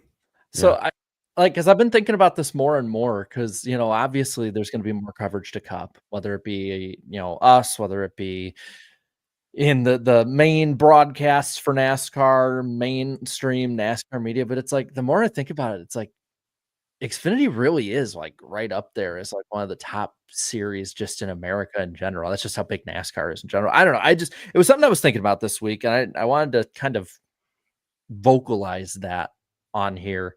Because it's like a lot of times I feel like we just sort of take Xfinity, not just like, us as a show, but I'm just saying a NASCAR fan base almost takes Xfinity kind of almost for granted. I don't know. It's a weird thing, but it's been in my head the last week. If you are a NASCAR purist, if you are a person who claims to say, like, I love the old school days of NASCAR, you need to watch the Xfinity series because, yes, while it is a developmental series on paper, the car itself is as close to old school as we can still get. There is, you still have the traditional 6-lug wheels. You still have, 5. I don't know why I said 6. My bad. But you had the traditional, is what I'm saying. You have the traditional wheels. More horsepower in the Xfinity series, or am I mistaken? I think it's less. It's around the same. I thought they're both around 650, 670. It's like a little under. Okay. But still, okay, regardless, this car is as close to the old car as you're going to find anymore. And if you like that aspect of NASCAR, you need to be tuning into it. Yeah.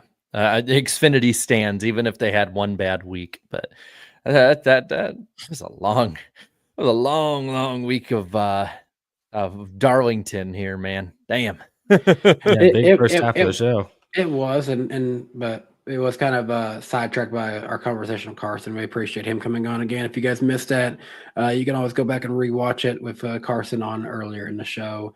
With that being said, though, I think that we've said all we can about the Xfinity Series race. We can move on to the first Super Chat stage break of tonight. We appreciate everyone for your support. This show is funded by viewers like you. Thank you. Jarrett, you got my timer ready? Gotcha. Bailey Riker, appreciate it, $4.99. Carson, you better pray that Danny doesn't pick you to win. Cindric blew his engine, and now Larson wrecked lap 4 on Sunday. Danny could do the funniest thing ever. Spoiler alert, I will not be picking Carson Hosvar to win. Justin Drake, appreciate the $19.99. New week, new beginnings for my sister and her new wife. New cars, designs for my profile image, and coming at some point of this live, all leading up to the best overall track on the schedule this weekend. Good to hear from you, Justin. You got a lot going on with you this week. Vibes sound really good over there, Justin. That's great. Tyler Dotson, appreciate the $5 from you. My earliest memory is Ricky Rudd's last win in the paint scheme that Kyle Sieg ran this weekend, so it definitely meant a lot to see on the track.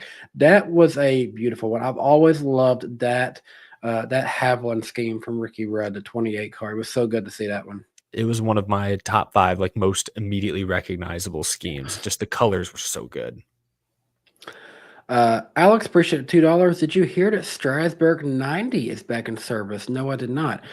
For you guys who don't know the context, Strasburg 90 is a train engine at the Strasburg Railroad in Pennsylvania. It has been out of service for a little while, and I guess apparently it is back in service and operation. Thanks for letting me know, Alex. I'll have to go check that out on Danny B Trains. SW, appreciate the $4.99. Larson, want to see me spin 5 laps in? Also, Larson, 5 laps to go. Want to see me do it again? Hunter Nixon Fishing, appreciate $9.99. Always good to see you, Hunter. Over under, Blaney will be the first driver to get an AI robot pit crew. That's he needs it. I don't see. I hope NASCAR doesn't ever get to that point, but you never know about the future. You never know. Never know what the robot overlords will have one day for NASCAR. What will the robot overlords allow us to have? That's the real question.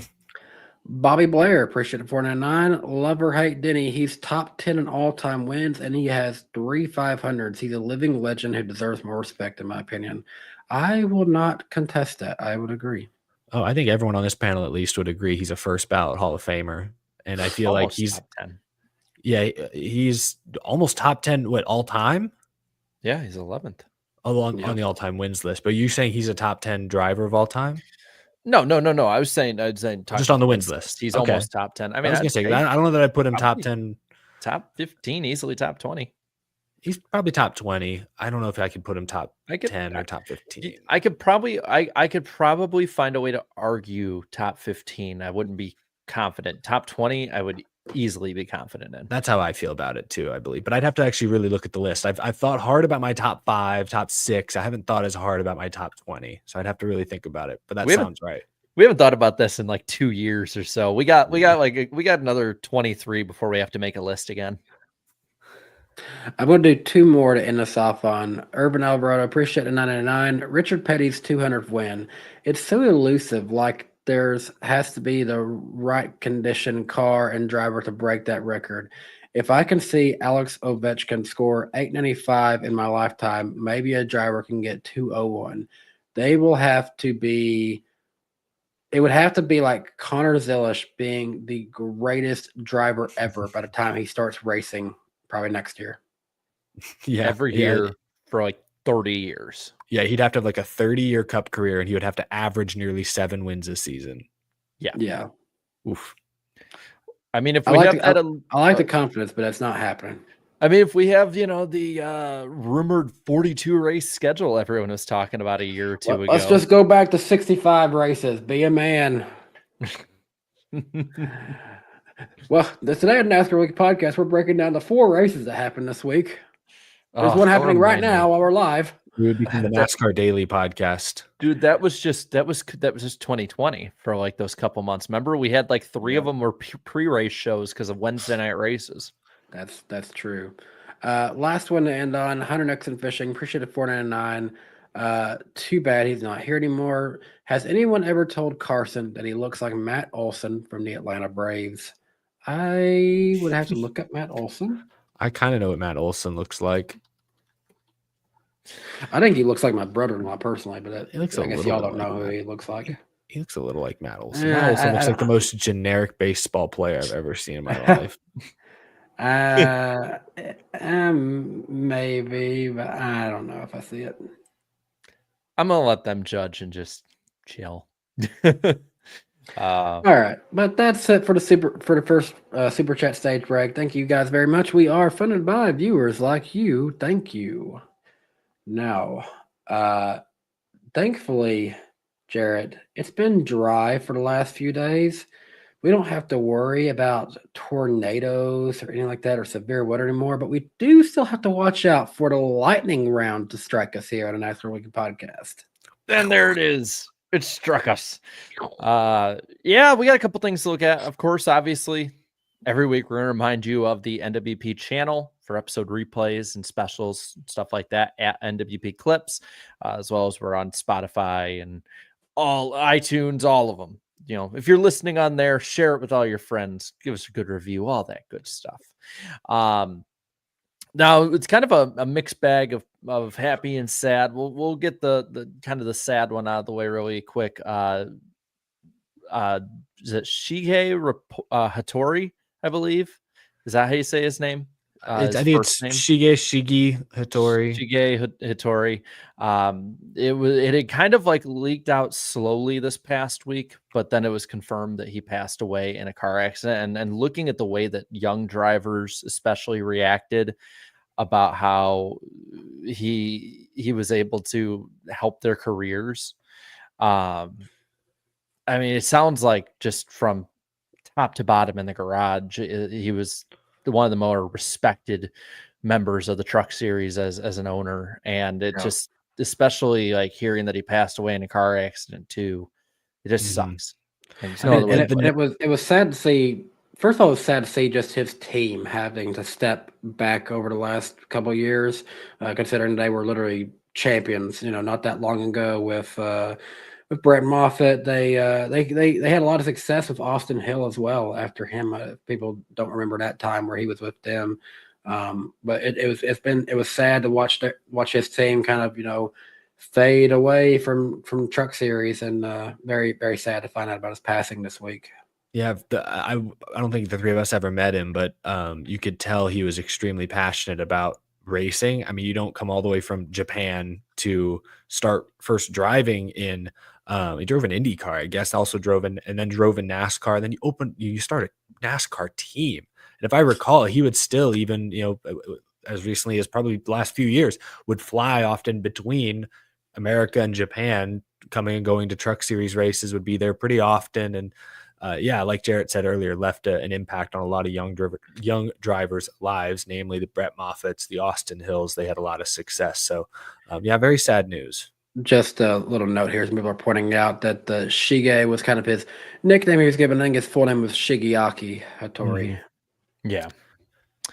Some other things happened that a little more positive on the lightning round side of it. Cletus McFarland will be racing at Bristol in the ARCA race this September, and Connor Zilic will have his second Cup start, be the Coke 600, obviously in May.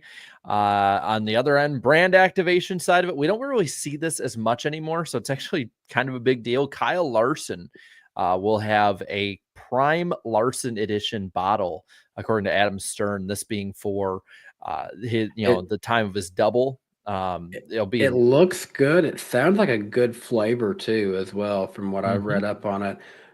It kind of reminds me of seeing the old Jeff Gordon like Pepsi bottles. Yeah. I mean, and it's going to be like in local areas too. I think it'll be in the Nashville area in late May, early June, so around the time of the race weekend.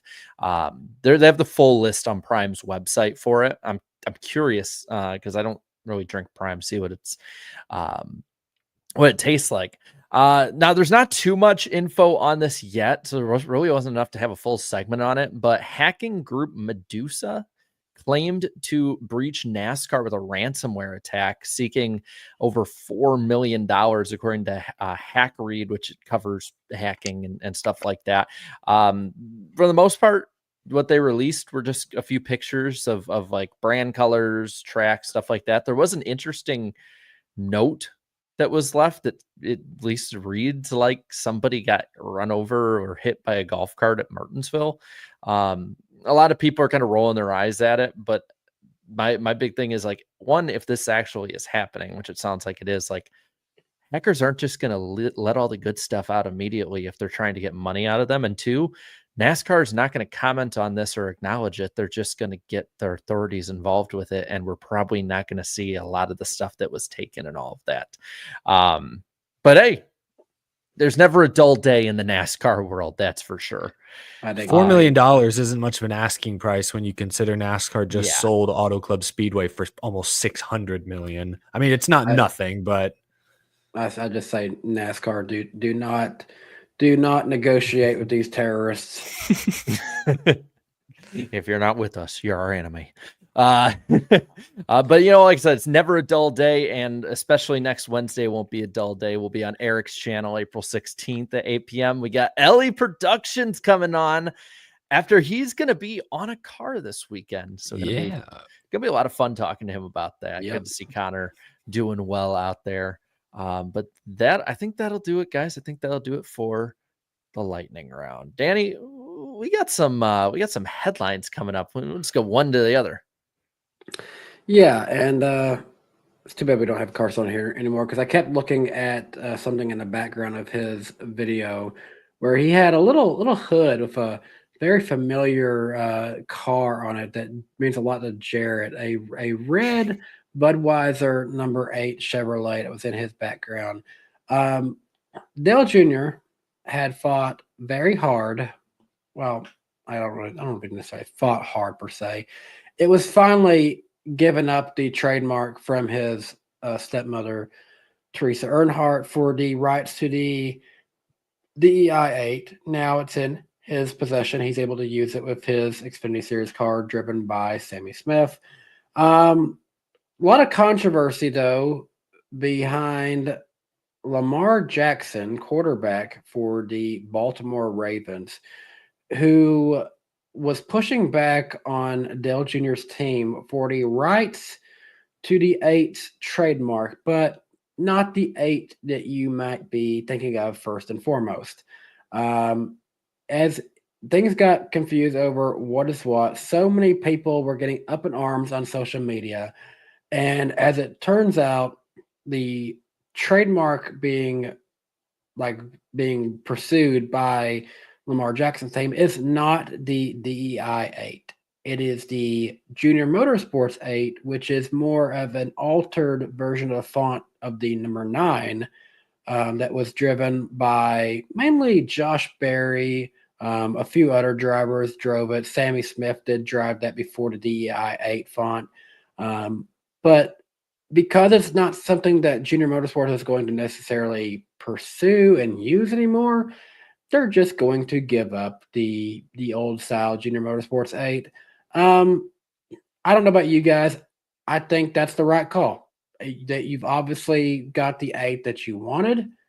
And if for whatever reason Lamar Jackson's team says that they need this style for whatever they're planning to do, it's not really going to be used by you guys anymore. There's already merch out there to exist of it, but can't really stop the past. So what I thought was interesting on Dale's podcast is he said they never trademarked the Junior Motorsports 8. Like it was kind of just like out there. And then when they were pursuing the DEI 8, they're like, well, let's actually file this other one for a trademark too as a backup, which is weird. Like, so they filed trademarks for both 8s at the same time, which I thought was just interesting. I'm surprised they hadn't trademarked the other 8 up to that point. That's why it was only now that Lamar Jackson's team contested it, I suppose. But I agree with what a few folks are saying in the chat. Granted, I don't know how trademark law works. I've seen no possible excuse as to why a customer would confuse the Lamar brand 8 and the Dale Junior Motorsports 8. Like they don't look anything alike. And I don't think you can just trademark a number. You can trademark a logo, I suppose. But like, even then, I don't really see any similarities between the two 8s. So it all feels like it came out of nowhere and made no sense. But like you said, Danny, Dale Jr. ultimately gets to keep the 8 he's most about. So that's what's most important. Yeah, the brand that Lamar has is called Era 8. If you go to era8apparel.com, that's their website. I mean, the 8s that I see on here resemble more that rounded font that the Ravens have.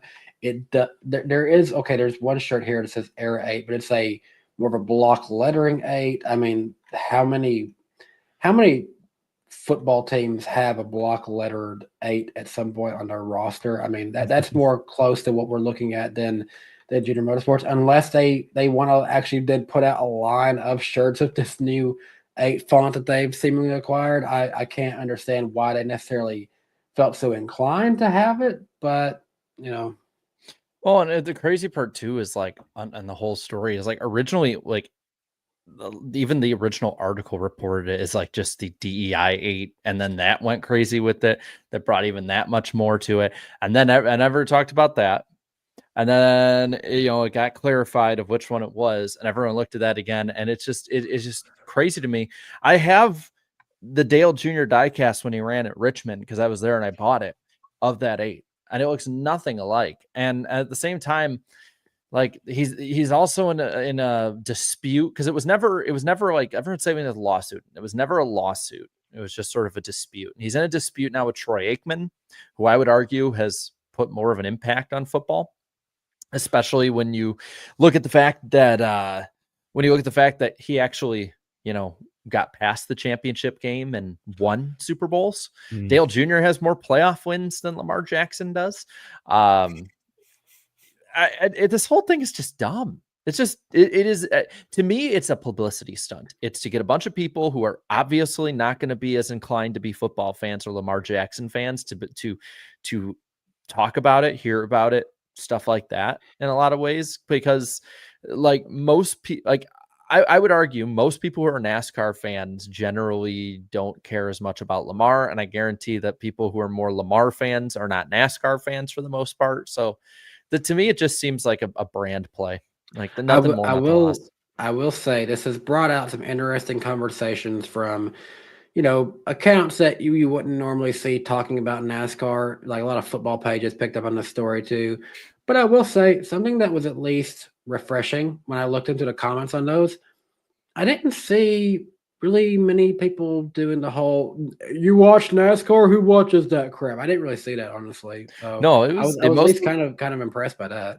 I noticed most of the accounts that put a bias into it were siding with Dale Jr. and not Lamar, and they were football accounts. Like I noticed a lot of them too. Like the comments were all like, "You're really messing with like American royalty, basically. Like, why are you? This is stupid, you know." So I thought the whole thing was dumb. Like it was just so In some dumb. parts of the country, Dale Jr. is next to the president. Where Oh, did he's above Lamar? the president. He's the Dale Jr. is like in some areas of the country, they learn to count 1, 2, Dale, 4, 5, 6, 7, Dale Jr., 9, 10. Like, Lamar Jackson went to. Is this correct? He went to Louisville. I think He so. did go to Louisville. That's where That's he not played. an SEC school, is it? I was about to say you can't like. No, you got to be Louisville careful, is an man. ACC school. Never mind then. But yeah, so there was that drama. Hey, you know, between that and the next two, we're basically back. It's NASCAR Court TV, baby. Yep. We can touch on these real quick. I mean, there's not a lot of new stuff with the 2311 front row lawsuit other than there were documents that were brought to light that show 2311 and front row are trying to subpoena F1, the NFL, the NBA, other leagues basically, and are trying to get courts to force them to share some of their financial and business information so that the teams can potentially use that data against NASCAR. Effectively, it goes back to, you know, Curtis Polk and company. They want to make NASCAR more like other leagues. And that includes F1. F1 operates, I would say, a little bit more like other. I guess F1 has their own version of a charter system, more or less. It's the Concord Agreement. It's not really the same thing, but the Concord Agreement, I think, one, grants the F1 teams a larger share of F1's revenue than the charter agreement grants NASCAR teams of NASCAR revenue, for one. But two, it does give the F1 teams a little larger seat at the table, I'd say. It gives them a little more influence, for better or for worse. And I think that's why 2311 and front row want that information, is because I think in their world, they would love to see NASCAR adopt some of those practices and grant the teams a bit more power. That's really the takeaway there. Obviously, F1 and the NFL and the NBA and whoever are all pushing back, like, we don't want to share this information. Like, this is our private information, even though it's just NASCAR. We don't want to share this with NASCAR, with the race teams, I should say. So we'll see where it goes from here, but that's what the latest updates were today. Yeah, and to me, I think that it's becoming more clear, especially if the teams end up winning this. Like, it looks more and more like they will. To me, it's become more and more clear that NASCAR is going to change and be more like a stick and ball sport in the way it's run. We've already got a commissioner this week.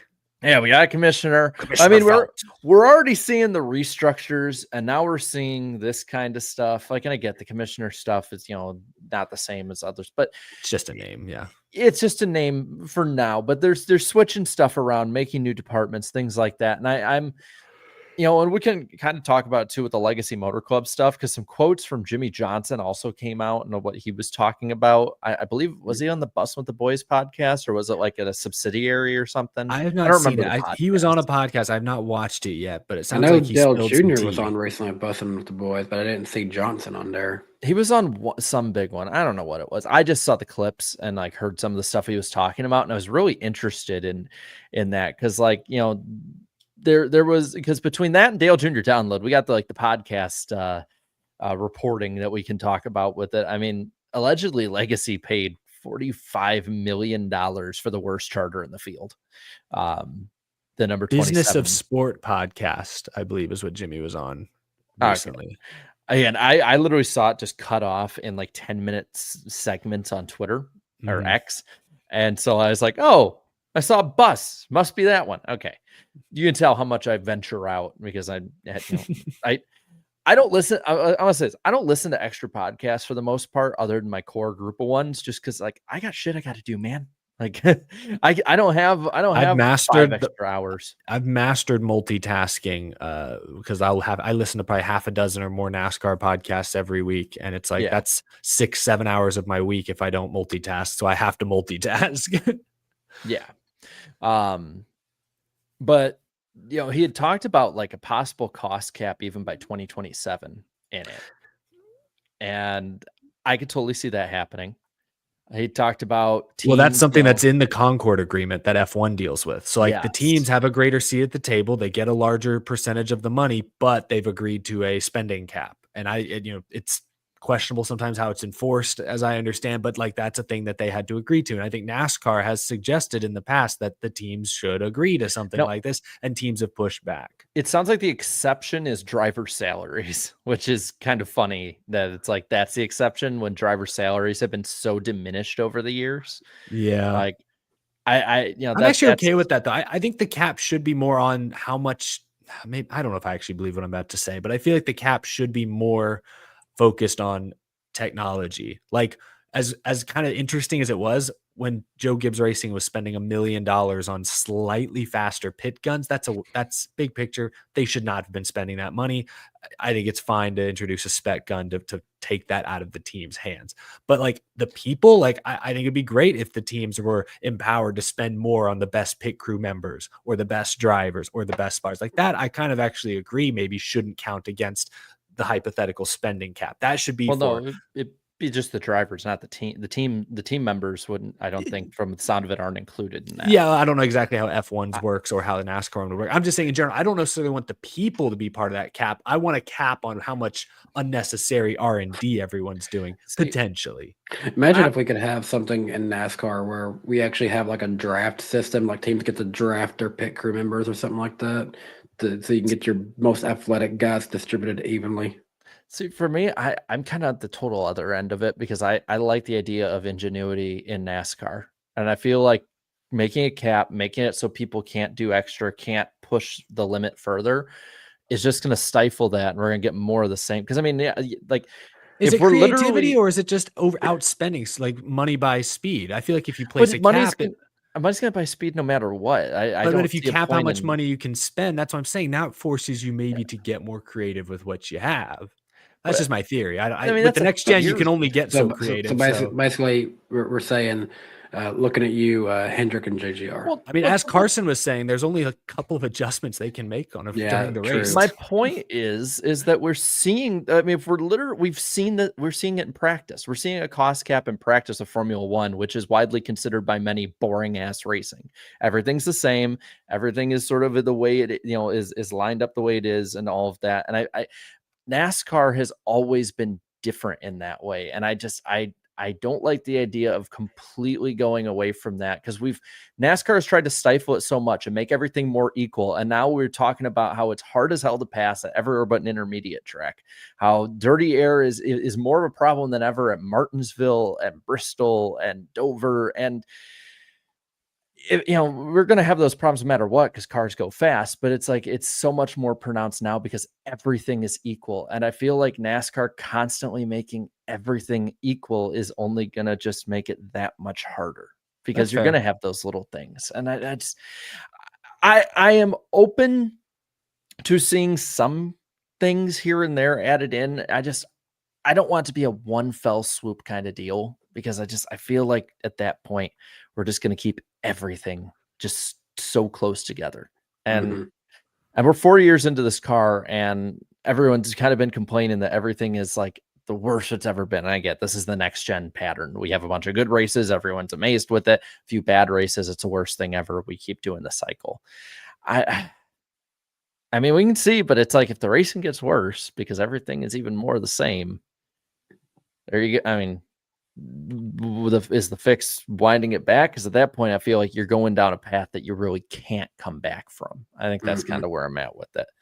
But we'll find out. We'll find out. They don't give a damn about what we think. They care about what the teams and bottom line will be and all of that. And I want to touch on this before we move off Rick Ware legacy. So the report is that Legacy was willing to pay or is going to pay $45 million for the Rick Ware charter, which would be a new record if that goes through.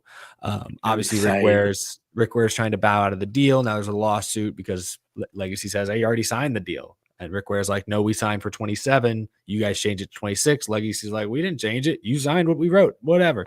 We'll see where it ends up. But I want to talk to you. I want to get you guys' take on the way I see it.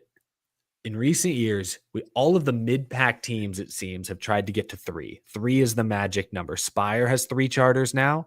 Trackhouse has 3 charters now. 2311, front row. RFK is leasing that 3rd charter, which factors into this, but they also have 3. So that's 5 teams plus potentially Legacy now. That would be a 6th 3-car, and I'm not counting Penske, though they are also kind of a 3-car team, 4 if you include Barry. Anyway, They've just always been 3. 6 3-car teams that I would consider to be like in the 10th to 25th place range on most weekends, and Legacy's trying to join that bunch. So to me, that just tells me a couple of things. That tells me that what we've heard from folks like Justin Marks, 3 is the best number for this car. It's the best mix of data, information sharing, combined with, it doesn't spread the team quite too thin. But I also think that this has a lot to do with new OEMs. I think with Dodge potentially coming back in the next 2 years, maybe 2 to 3 years, Honda, a lot of drama on the IndyCar side. Could they take the step over to NASCAR? I think a lot of these teams that aren't top dogs, like 2311, they share data with JGR. They're good with Toyota. I don't think they're a part of this. There's questions about RFK because obviously Jack Roush is a Ford guy, but Jack's also really old, and Keselowski has already reportedly talked to Dodge about returning, so there's a chance there. But some of these teams, Spire may not leave Chevy because they're tight with Hendrick. But like a Legacy, a Trackhouse, an RFK for that matter, I feel like they are trying. 2 weeks ago, yep. You said this. I'm right there with you. You said it. Who did you say it about? Did you say it about Trackhouse? I said about Trackhouse and Legacy. Yeah, I think Trackhouse makes the most sense for sure. But Legacy, I think you got to throw them right into that mix. Like, yep. So Legacy, we did have that conversation on this show. Legacy, I think that's where this is going too. If you even go back into Legacy's, past of used to be Petty, then Petty GMS, now Legacy, they haven't been able to be truly loyal to a brand. I guess there was always a Chrysler connection with Richard Petty. So they were Dodge for a good portion, but then they became Ford, and then they became Chevy, and then they became Toyota, and they've now gone through everything they really can be. Well, they're not even that team anymore. I mean, Richard Petty is there, I think, in name only, and not even name, but just in figure only. Maury Gallagher has been confirmed at this point is out. His side has been bought out. He's a very small stake, I believe, or maybe I thought he still. Jimmy said he was bought out. Maybe if you listen to that, podcast, maybe. I mean, My point is like, Jimmy has nowhere loyal to be. There's nothing to be loyal for him. He has no reason to stick with Toyota. They're on an island, completely alone. They're not working together with 2311 and JGR. It's not been a good investment in each other. Yeah, and you might as well at this point be the top dog. I mean, at Toyota you were 3rd tier. At Chevrolet you were probably 5th tier. At Dodge, which is sad because you're Jimmy Johnson.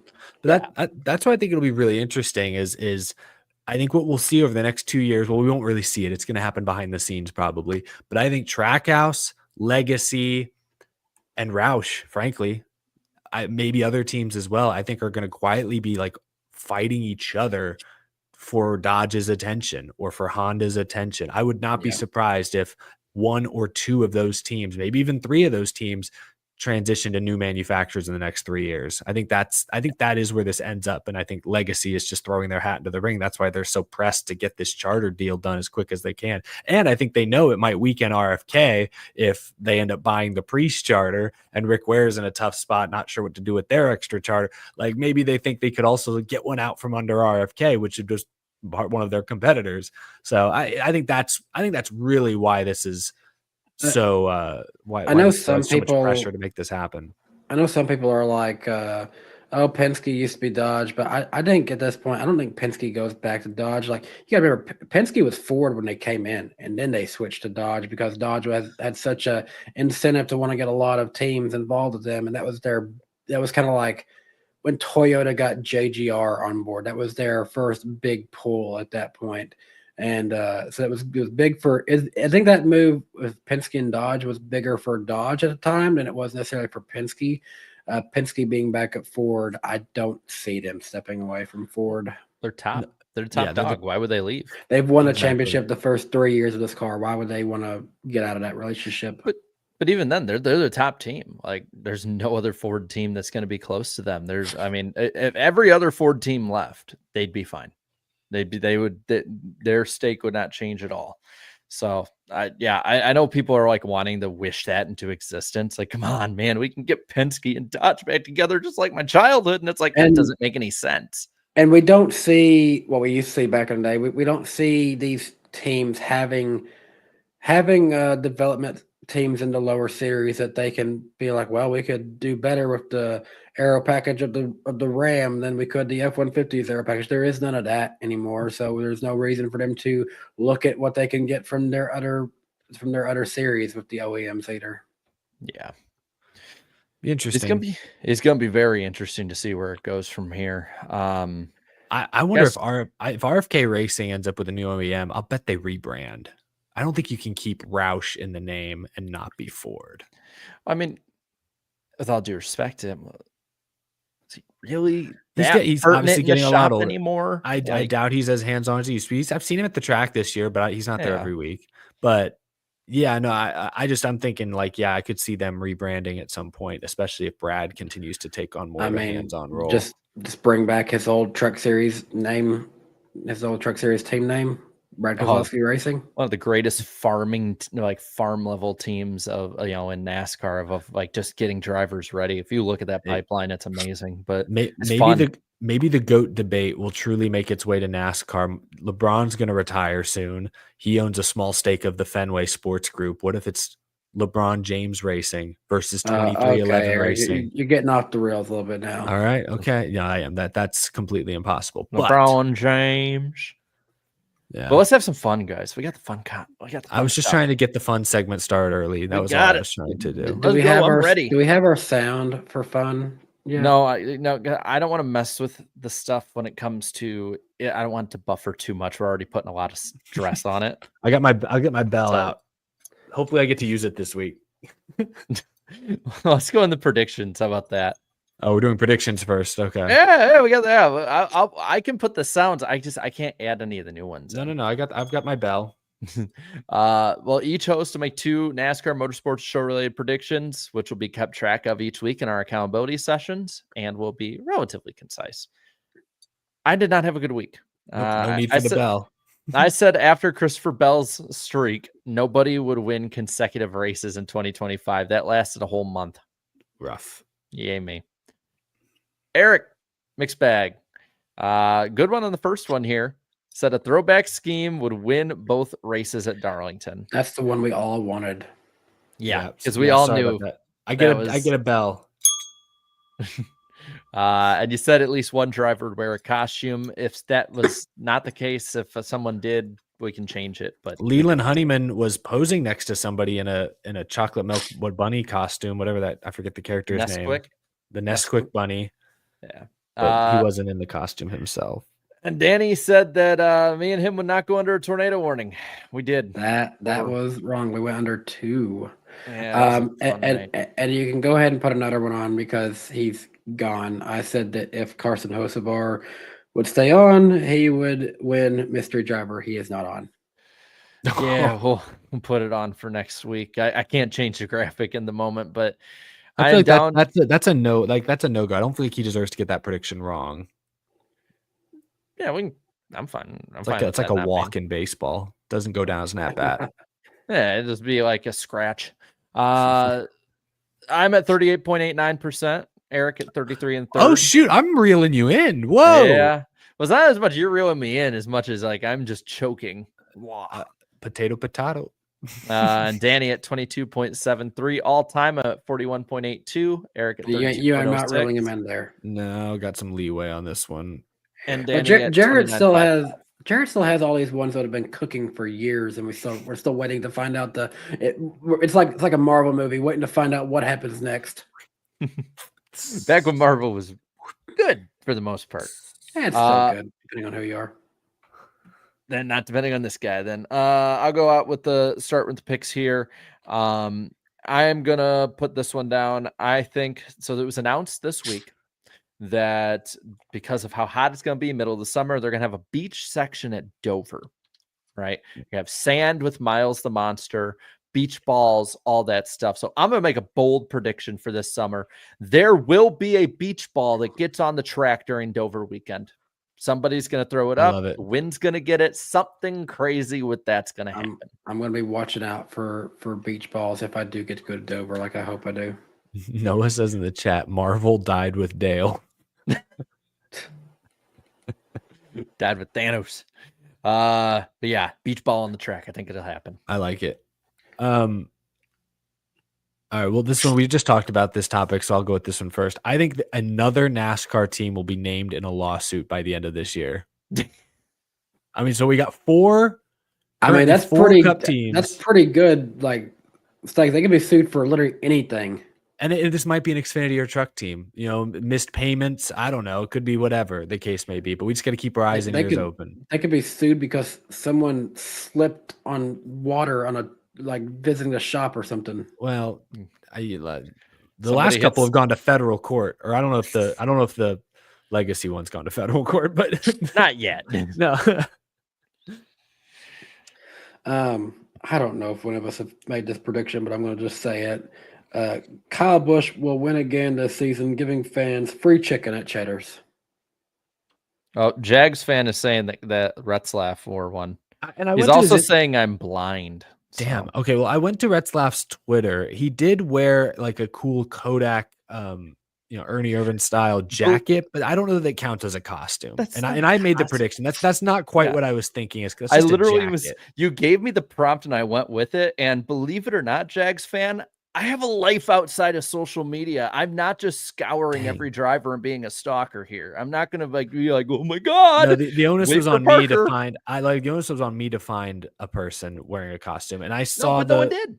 Yeah, I don't think at least maybe somebody did, but I didn't see it. The Retzlaff one wasn't going to count. It was just a jacket, unless I'm missing something more. But yeah, I mean, if that's I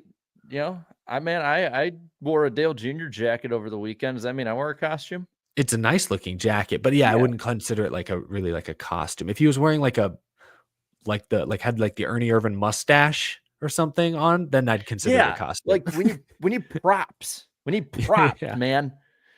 Like it's like if I had like a Dale Earnhardt jacket and I had the Dale Earnhardt mustache and gargoyles, like that would be a full on costume because you have a bunch of stuff added onto it, but. Trust me, oh yeah, that's right. I had a Lamar Jackson jacket on. Sorry, my bad. That's funny.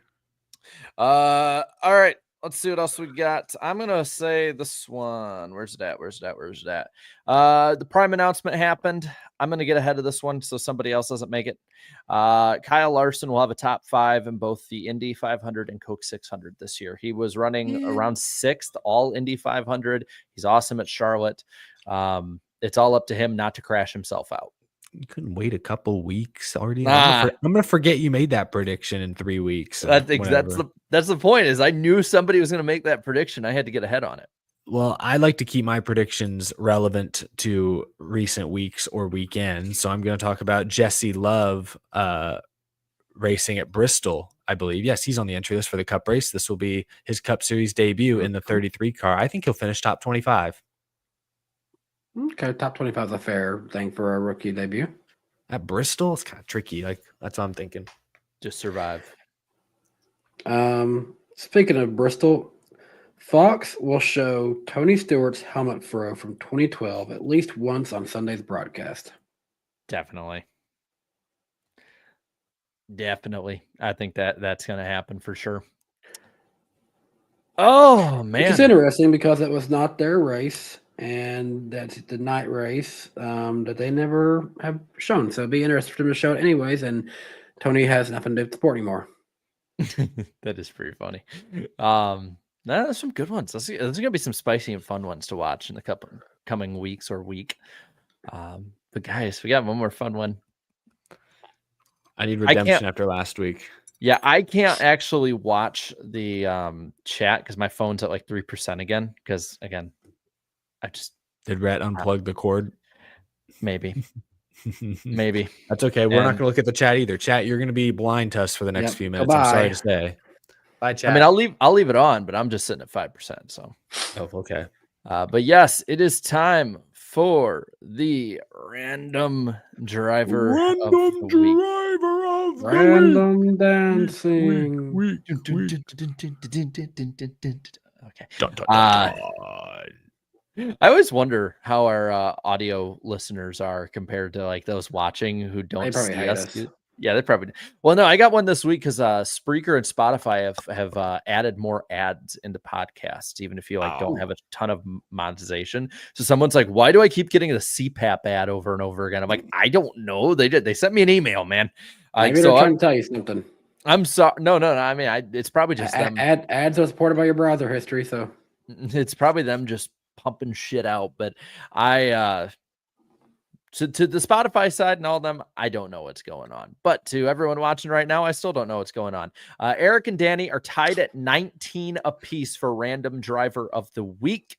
Last week, Danny evened up the score with Cuckoo Marlin correct, and a couple weeks before that, Casey Mears. Eric had a 3-in-a-row streak going with Bobby Allison, John Hunter Nemechek, and Tim Flock, all different eras. So are you guys ready? You ready to go? yeah. Yes. I needed Cuckoo last week. I needed to stop the bleeding from Eric's assault on me. No, nobody gets further than like 2 ahead, I've noticed. So We're stuck in the draft. Yeah. This random driver was a Connecticut native. Okay. Was. Well, most people tend to move. Oh.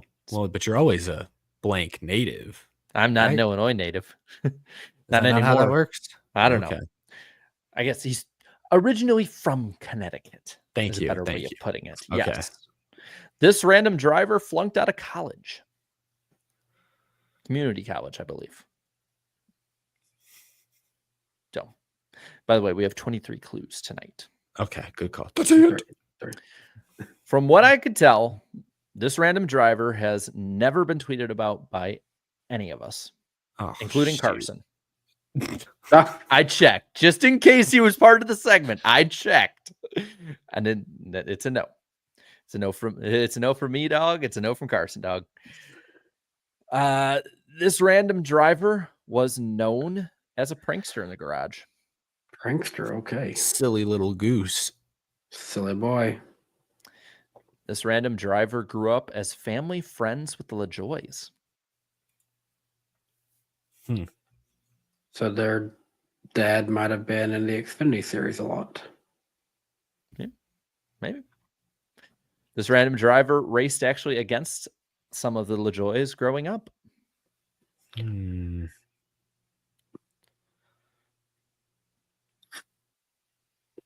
of the LaJoy, that doesn't mean which one.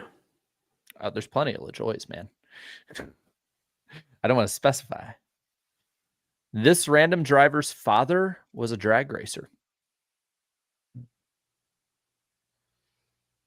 I'm like watching the chat go. Have they got I can. No.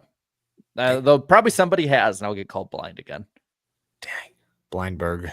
I noticed that's like the thing. Like Blindberg has become a new thing because it's like I don't always 100% see the chat until I end up being wrong a lot. Many actually spoke very highly of this random driver, including Humpy Wheeler, Steve Burns, and Michael Waltrip. That's kind of dates him a little bit. Yeah.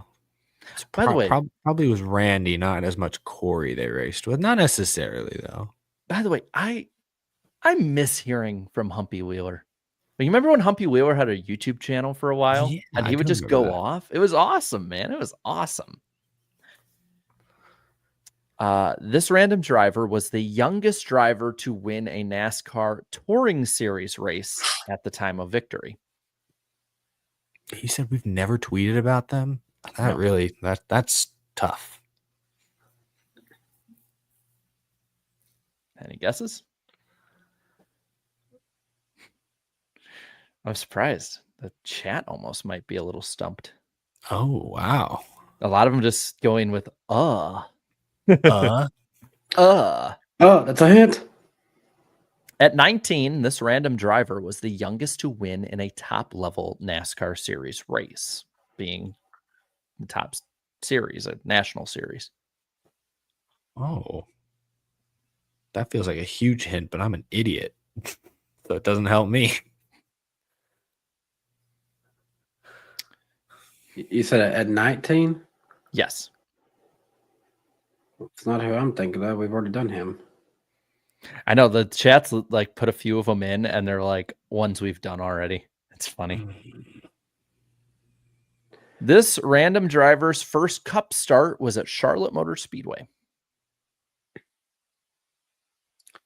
That was a lot of people, I guess. This random driver made 29 Cup starts with only one top 10. So they were a young, up-and-coming phenom, maybe, and then just didn't quite break through. You said they made 29 Cup starts total? Total. Wow, okay. With one top 10, and this random driver had 18 DNFs in their Cup career. See, there's one name I'm thinking of, but you mentioned them winning at like 19 in the Top Series, but I don't recall them winning in Top Series till much later. This random driver spent most of his Cup career sponsored by Crown Petroleum. Oh, shoot. That should be a big hint. What color was the car? I don't even know the sponsor. I think blue and white. Shoot. I think I know the car, and I'm blanking on the name. That sucks. This random driver beat Tommy Houston, Tommy Ellis, and LD Ottinger for the 1989 Xfinity Series championship. Wow, it's a lot older than I thought. Shoot, who is this? I can visualize it, but I don't know their name. This random driver ran a race for Rick Hendrick, actually. Definitely who I'm thinking of, but I can't remember their name. I have no idea who this is. This random driver raced Chevrolets and Oldsmobiles in his NASCAR career.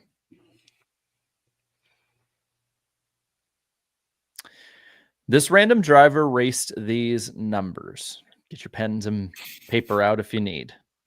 You guys let me know if you're ready.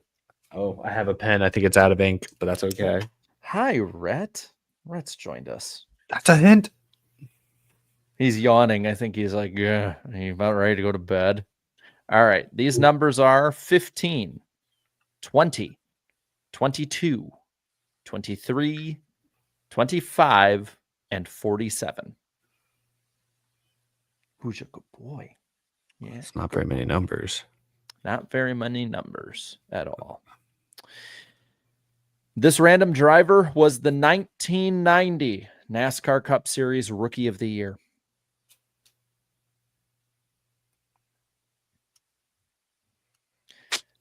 This random driver's final Cup start was at North Wilkesboro. Shoot, who is this? 3 clues left. Gale. No, that's not a guess. I'm just kidding. I was about to say, like, this random driver is considered to be one of the biggest what ifs in NASCAR history.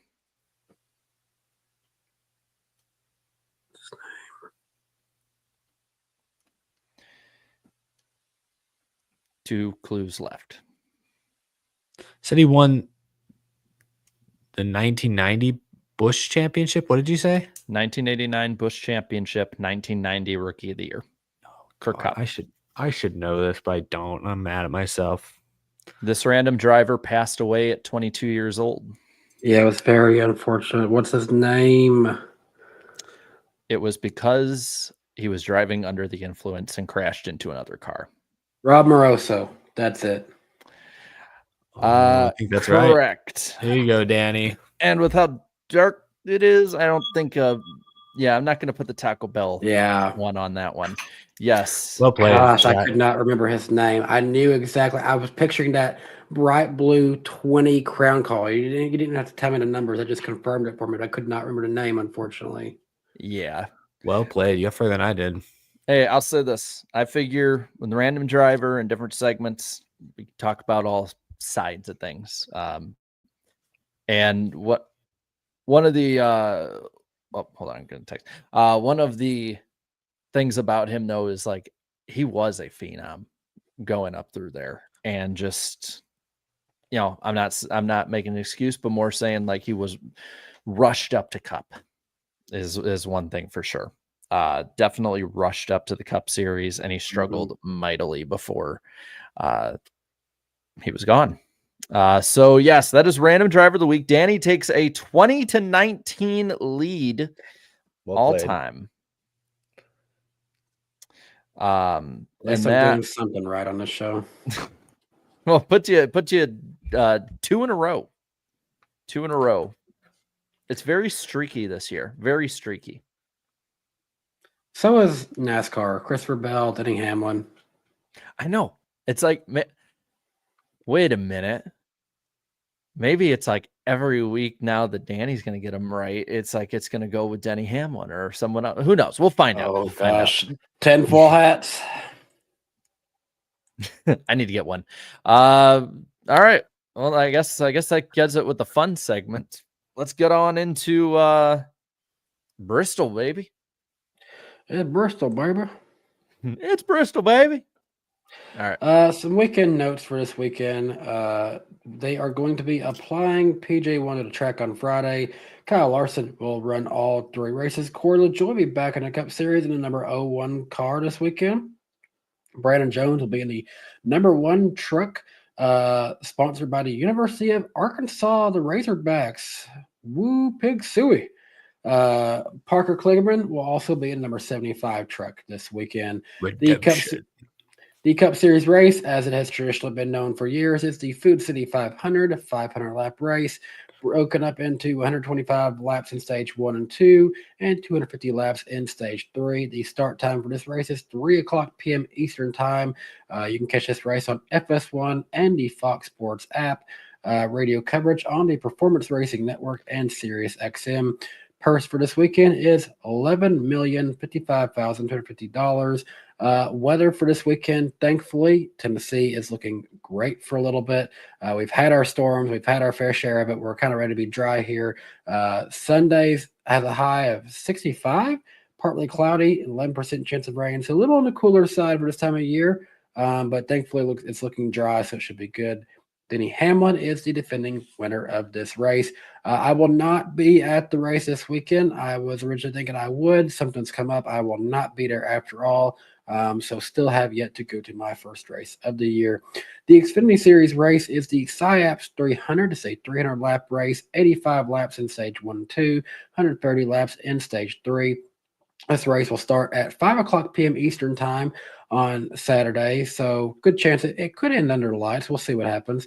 TV coverage will be on the CW, radio coverage on the Performance Racing Network and Sirius XM.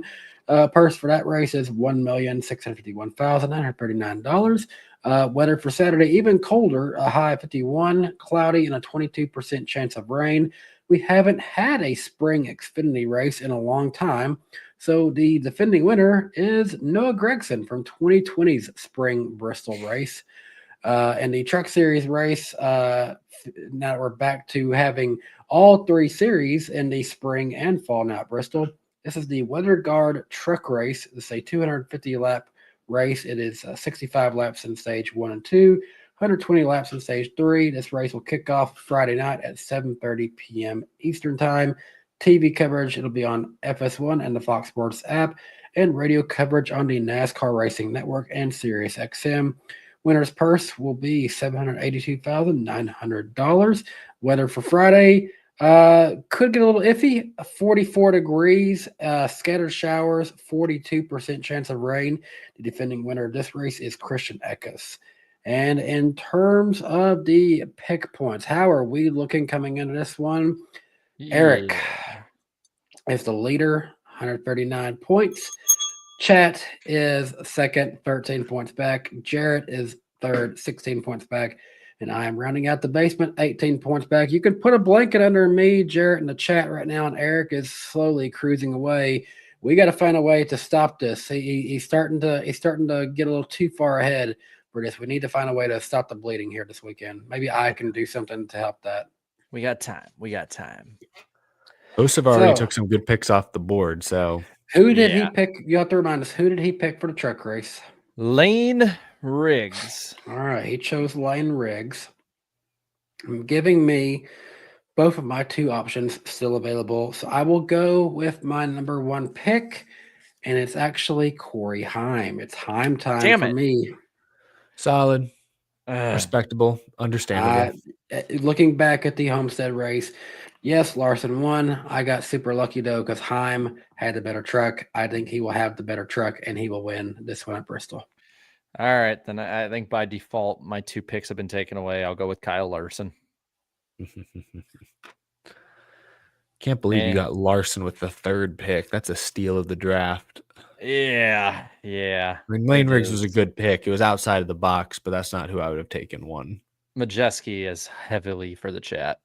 All right. Okay. Oh, then I get. Oh man, I have the tough call here. I'm gonna do it. Are we giving them Majeski? Yeah, I think so. Okay. Yeah. Yeah, it looks pretty unanimous. I think he's hot off that Xfinity win this past weekend. He's in a D Tricon. God, sorry, not DGR anymore. You're a team behind. He's in a Tricon truck. I don't know. This is, I think this is probably like a 5th to 7th place truck, but I think he's experienced enough to get this truck in the top 5 and maybe contend. I'll go Brandon Jones. So Eric is going for the Razorbacks. Give me a good woo pig suey out of that one. I won't be doing that, but go Brandon Jones this weekend. Oh, come on. I'm a Balls fan. We got embarrassed by Arkansas. I could at least give them a woo pig suey. It sounds like you owe them a woo pig suey. Sounds like you've given them a bunch. I do owe them a few woo pig sueys because they embarrassed us. Oh, how about Xfinity? So Carson has Justin Allgaier in that one. Yep. And so by default, I actually had him as my pick above him. I'm going to go with Kyle Larson. I felt like he was better, more comfortable in that Xfinity car a couple weeks ago at Homestead. It was unfortunate what happened with Sam Mayer. I'm going to go with Kyle Larson to win that one. I'm glad you mentioned Sam Mayer because he is my pick. I think he is somebody who is well under the radar. Those cars are fast here. Sam Mayer has always been good here. I think it's a great combination together, and I think Sam Mayer gets the win. That's not bad. I had him 5th on my board. I think the chat is leaning Austin Hill. I'm seeing a lot of 21 in the chat. 21? Yeah, Hill. There's some Zilich. I think they're leaning Hill. 21 seems more consistent than the other numbers. There's some 54s. I think you're right about 21. There's 4 in Give a row him the right big there. bully. The big bully. Another pick I don't love, but I'm going to take it anyways. That's the cost of being the leader. Yes, I like Christian Eckes at a short track this weekend. He did look really – he had a really great speed in the past in the truck series here, so that's not bad. And Allmendinger's run well here in Xfinity in the past, so I like Eckes. Give me Eckes. That's a underrated pick, I feel. I hope so. All right. Who is going to suck in the Cup race this weekend? Thankfully, we do not have Carson on for this segment. We do not have to know his thoughts on that. Wanted to know this so badly. So Danny, you lead that off. I'm going to go Daniel Suarez. Damn it. That's mine too. I have no faith. I am ye of little faith. Yeah. Enjoy the ride while it's there, Daniel. That's all I'll say. Chat's going Cody Ware. I'm trying to think of one a little more outside of the box. I was supposed to say, like, at least Suarez could do well at times. Yeah. Jarrett and I went low-hanging fruit of good cars. You guys just went really low-hanging fruit. They went rotten fruit. I'm going bad Brad because even when they had speed like at Darlington, pit stop miscue screwed up their whole day. They're just not clicking right now. Yeah. So dark horse. Who's your dark horse there, Sonny? My dark horse, you mentioned Brad. I'm actually going Ryan Preece as my underdog. RFK has shown great speed. Obviously got the win with Buescher here a couple of years ago, and he qualified second last week. Actually held on to second for a good portion of the start of last week. Did not get the finish that they wanted.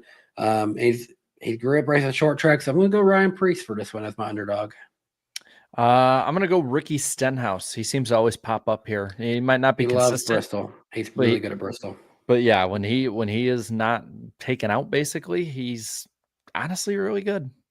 He reminds me a lot back in the 2010s. We would see a few guys, David Rudiman, Jamie McMurray, and Marcus Ambrose would always do great at Bristol. They would never have a chance to win Bristol because there was always better guys like Kyle Busch and Denny Hamlin and Joe Logano and a few others, but they would always be right up there. And that's kind of what Stenhouse reminds me of now. Yeah, honestly, that's good. That's good comp. 17 is what I'm seeing in the chat. I think they're going Busch. And that's a fair one. It's he's not really sure what to expect out of him, but he has won here before, so that's a solid underdog for here. I like Zane Smith this weekend as my underdog. He kind of made a fool of himself in this race a year ago with some ARCA breaks, but lately he's been pretty good. I think I looked it up earlier for a video. He has an average finish of 13th the last 3 weeks, and he scored a 9th at Phoenix earlier this year. So quietly, Zane Smith putting together some good runs. All right, and who is going to win the Food City 500 this weekend? Who's going to win the Cup Series race? Carson Hocevar had, shockingly, I will say, I didn't expect this one. He had Chase Briscoe. That wasn't necessarily my biggest pick for this one. But I do have, chat stop, you can't have him. I'm already having Denny Hamlin. Damn. Wow. All right. So he's gonna go 3 in a row, just like his teammate did. He looked in a race that was so unpredictable. He looked the best in this race last year, and I think he will continue on a streak he's on, and he will win at Bristol this weekend. Well, I'm going to go with the guy who was about a statistical tie for the fastest when it came to the fall race last year. I was watching our buddy Auto Racing Analytics video, and he brought this up, how this guy has been sneaky fast at Bristol, how he did not, no one will think of how fast he was at the last Bristol race, but he was just as fast as Kyle Larson, just didn't have the track position. I think Larson's qualifying earlier than him is going to put him further back in the pack and put him further back during the race. So I am going to go with Mr. Popular, Chase Elliott. Chase Elliott was bad fast. No one remembers it because Larson was just that skosh better. But I mean, remember the last before they came back, the last spring race in 2020. Remember how good Elliott did there? Get it? It was a different car, but he was running up front. The whole deal with Joey Logano. He's pretty good. He won the All-Star race at Bristol, but in terms of a Cup points race, it's always seemed to elude Chase Elliott. He's had a lot of close finishes, and close tries, but he hasn't been able to pick it up yet. I think the chat's going with the 5. Chat's taking Kyle Larson is still there and available, which means I get my second pick. I had Hamlin. I had Larson at 3 because I agree with what you said, Jarrett. He is going out really early in qualifying. I think that's going to hurt his starting position. And we saw in the fall, this can be kind of a track position race. Long day, but a lot of opportunity for mistakes. Larson is prone to those. My second pick that I'm going to take to win is Christopher Bell. Yep, that makes sense. That's who I thought you were going with. I'm happy with that. I feel pretty good about my pick there. I like how I write down each name and stuff, and it's like Jones, Eckes, Brad, Zane, Bell. You just have like the short names that I can write down. Then the rest of us are like all over the place. Brad, what are you getting into? Mischief. Hey. It's past his bedtime. He's like, wrap it up, Dad. I didn't. I don't believe in the. Is that a Publix logo on your shirt, Jarrett? Yeah, it's my because it's shirt. Florida. Oh, yeah, they're like the king of Florida. Didn't you know that? Oh, I love Publix in Florida. I just didn't realize that said Florida down there. Yeah, it's Florida. When did you run a marathon in Florida? Right before the 2022 Daytona 500. Remember when we found out that I'm better at basketball drunk than sober? Vaguely, yeah. I gave up alcohol for like 6 months training for that marathon. And then that's when we all stayed at the Swamp House out in I remember the Swamp Palatka. House. Yeah. And so when remember we were playing basketball because they had the big basketball court next to it. And I found out that after drinking like a 6-pack of Budweisers, I'm actually better at shooting 3-pointers than I am when I'm completely clear-minded. So you can trust your double vision more than your normal vision. Oh, damn. Sorry. That's what it looked like right there when he was, yeah. It looked kind of like he was like, I can score. To be fair, though, I mean, remember, I won a few games of horse, and I was like, hold on. All right, I got it. Swish. All right, give me another beer. No, the dog is laying next to here. I thought I heard him out there. No, he's laying next to here, and he's kind of just like, get it on, man. Like, get done with it. Well, speaking of getting done a bit, we need to get into the final super chats of the night. Appreciate everyone for your support, and we will get through this as quickly as we possibly can because I don't know if you can tell it. I haven't really mentioned this much all stream. I am dealing with some kind of cold. It's allergy season kicking in. It's made me congested, and I sound awful. I'm ready to be done talking to you guys. No offense. I have that car. That's a cool car. We mentioned Chase Elliott Bristol All-Star, and I just realized I had this on my desk. I got the version of that one and the Alex Bowman one that has the lights. Because if you were going to get that car, if you didn't get the lights, what are you doing? Because you have to remember the lights for one race. I have the Kenseth McDonald's car that he ran last in that whole night. You remember the dude that climbed the fence that Moon had interviewed afterwards? He's like, I just love Chase Elliott. And I'm like, I want that dude at every race. He probably is not allowed at Bristol anymore, but I want him at every race. I want to real quick. I know you're sick and tired, Danny, but I want to shout out Jake Hobby in the chat. He just commented Rob Moroso. That's how far behind in the stream he is, but he's still chiming in on Random Driver. You got it right, man. Jake. Congratulations. Well done. I was looking to see did someone ask hey, who was the Random Driver? I missed that. Oh no, he was answering. Grant Toynton said, "Did I miss the Random Driver?" Oh, so maybe he was just spoiling it for him then. Never mind. Not a shout out to you, Jake, for spoiling the Random Driver. Instead, we condemn you. Yeah, you suck. Okay, let's get back to this. Tyler Dotson, appreciate the $5 from you. Ooh, he's going in on Riley Herbst here a little bit. There is no excuse for the 35 be 30th when the 23 and 45 are running top 5. Herbst doesn't deserve that car. I saw a tweet, and I don't like to trash Herbst over the top. I don't like to be over the top bad, but I saw a tweet that was like, Corey Heim would not be 35th in that car. And it's true. Didn't you tweet something, Eric, that like Fox was forgetting that Herbst was even in that car? Yeah, like Harvick kind of, and I'm guilty of this too with some of these teams, but like Harvick was like, oh, it's like, I think they were talking about Michael Jordan being there, and he's like, oh, it's got to feel great when you're there and both your cars are running good. And I went, both? You forgot one. So it's a little awkward. Okay. Minecraft Steve is in the chat. $1.99. Appreciate that, Steve. In Dirty Air, Byron's car had chicken jockey. Okay, I'm not that much in Minecraft, so I don't get the chicken jockey reference meme that's all over I've been seeing. I don't know either. I've seen it too, but I played Minecraft a little bit when I was a lot younger. I've not caught up on the lore. I feel so old and out of the loop. It stinks. Yep. He's smalling me. Meanwhile, Jared's over here having a cuddle session with Rhett. He's just pushing his head into me. He's ready for bed. I know that look. He's ready for bed. He's stoically looking at my sign. Don't worry, Rhett. I'm ready for bed too. We'll be finishing up momentarily. Andrew Winslow, appreciate the $5. Kyle Larson was the lolcow of the week for his 2 wrecks. His punishment, he must change his occupation to chicken jockey for the next year. Rowdy 8 Diecast, appreciate $1.99. Oh, wow. For Carson, what is your favorite track to race? He Bristol. said he's looking. No, he said Indianapolis. Oh, yeah, Indianapolis. Yep. We did talk about that. You're right. You're right, Eric. Below the apron, $5. Appreciate that.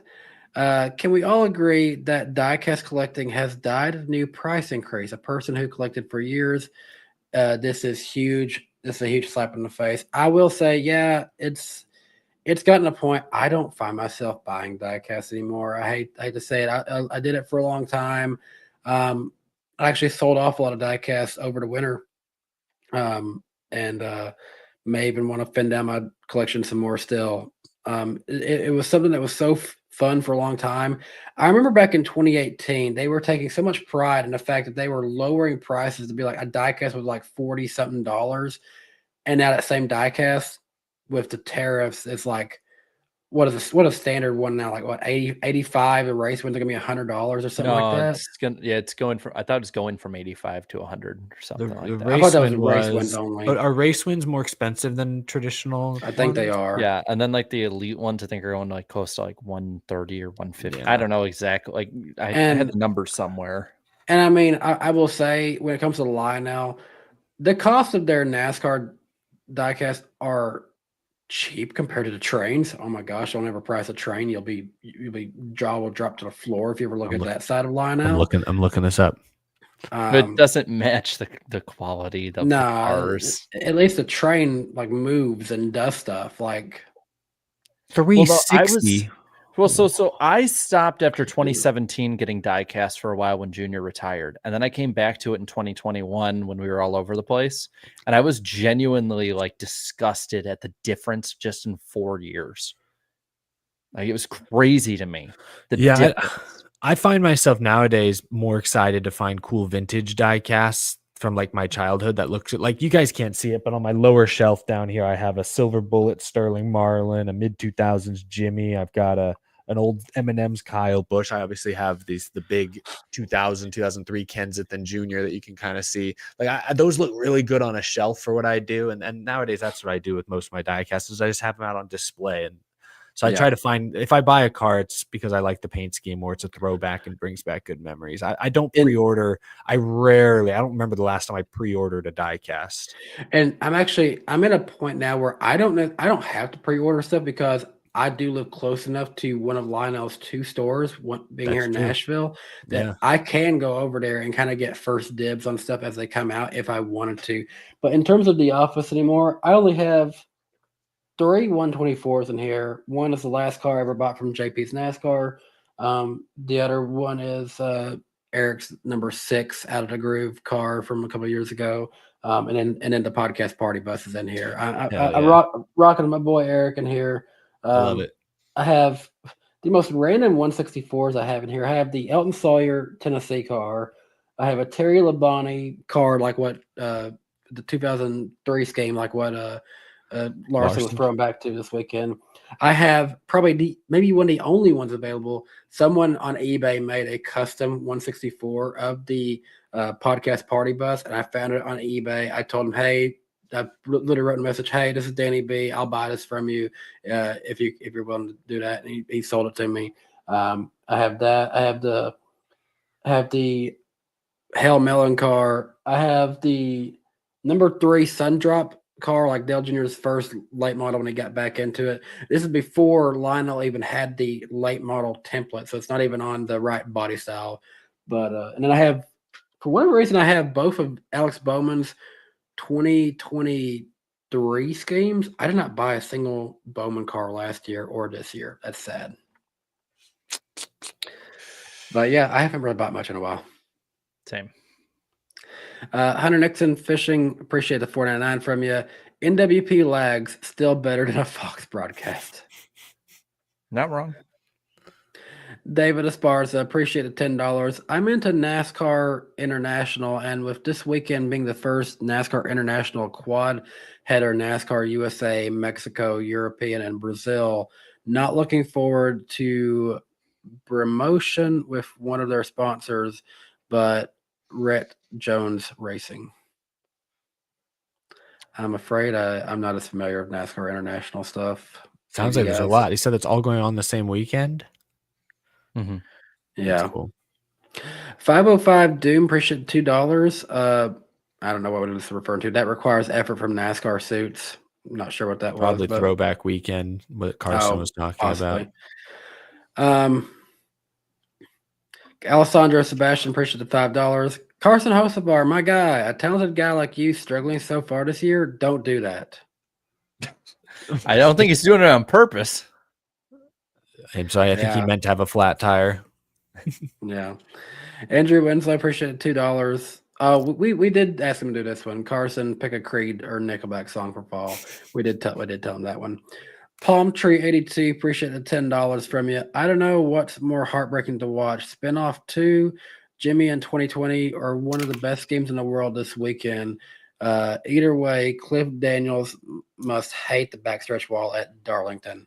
I forgot about the Jimmy when he wrecked on like lap 2 at Darlington that one year. That was rough. I mean, really just Jimmy in 2020 period was tough to watch. All you have to do is just drive it back to the line and you'll win a stage, crashes it. Oh, by the way, I just remembered I need to tell Eric this. I was telling him to look up price of trains. Just Google this for me, Eric. Look up Lionel Vision Line Big Boy. I want to see your reaction. Vision Line Big Boy. Oh, okay. I'm a Super big set. man. Union Sponge. Union Pacific Vision Legacy Scale. Oh, okay, let me go to their website. Let me click this. Well, I'm this looks pretty hardcore. man. How much is it? $2,700. Find a dealer. Welcome to the world.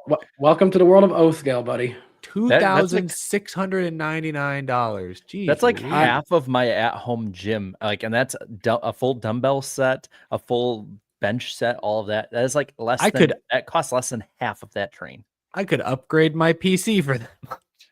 I am Yeah. likely going to spend that much, not this year, but maybe next year, on a new trolling motor for my boat, which will be far more useful than a toy train. Dang. I love model trains. I love trains. Me too. But Not at that price. I cannot afford O scale. Okay. Getting back on Coinbank, getting Client now back. Coinbank, Client now gosh. Coinbank. Save your money, save your money, Yeah, save your money. Save your money for the $2,700 train. They're getting them young. Bailey Riker, appreciate the $5 from you. Breaking news: Cody Ware has finally passed Jimmy Johnson in points. Also, is it weird to not see the 14 SHR car on track anymore? Yeah, it's weird not seeing we don't have a 14 in general now. That number's not been taken yet. And hang the banner, Cody. Hang the banner ahead of Jimmy Johnson. Took 8 races, but you're finally there. Well, I wonder if he'll hop into another race or two and take care of that. The 600. Justin Drake, appreciate the 1999 from you. We could get a DEI 8 Budweiser Throwback, regular red, or the baseball 2001 car of Kyle Busch at any time, as long as they get Dale Jr.'s permission to use that 8 font, because Dale is so chill, unlike the Wicked Witch of racing. Didn't know Dale was chill. I would see him being more likely to let it happen, but they've got to have everything set up to where they want to make it happen. Yeah. Bobby Blair, appreciate the 99 cents and nothing to say. Appreciate that. Gavin Adcock, appreciate the $5 from you. The fact that Larson spun out on lap 4 and 4 laps ago is freaky. And in the same spot, almost exact same manner, too. That's what makes it even funnier. I literally thought for a second, like, did the TV just glitch? Did we just go back to the start of the race? Chase Bank, appreciate the $4.99 from you. Is Bubba out of the 23 if he doesn't get a win? If so, who replaces him? Too much money is going into Bubba. To be clear, I don't see that happening regardless of what happens. Like, love him or hate him, he's getting them sponsorships. He's getting them people who want to be in a team.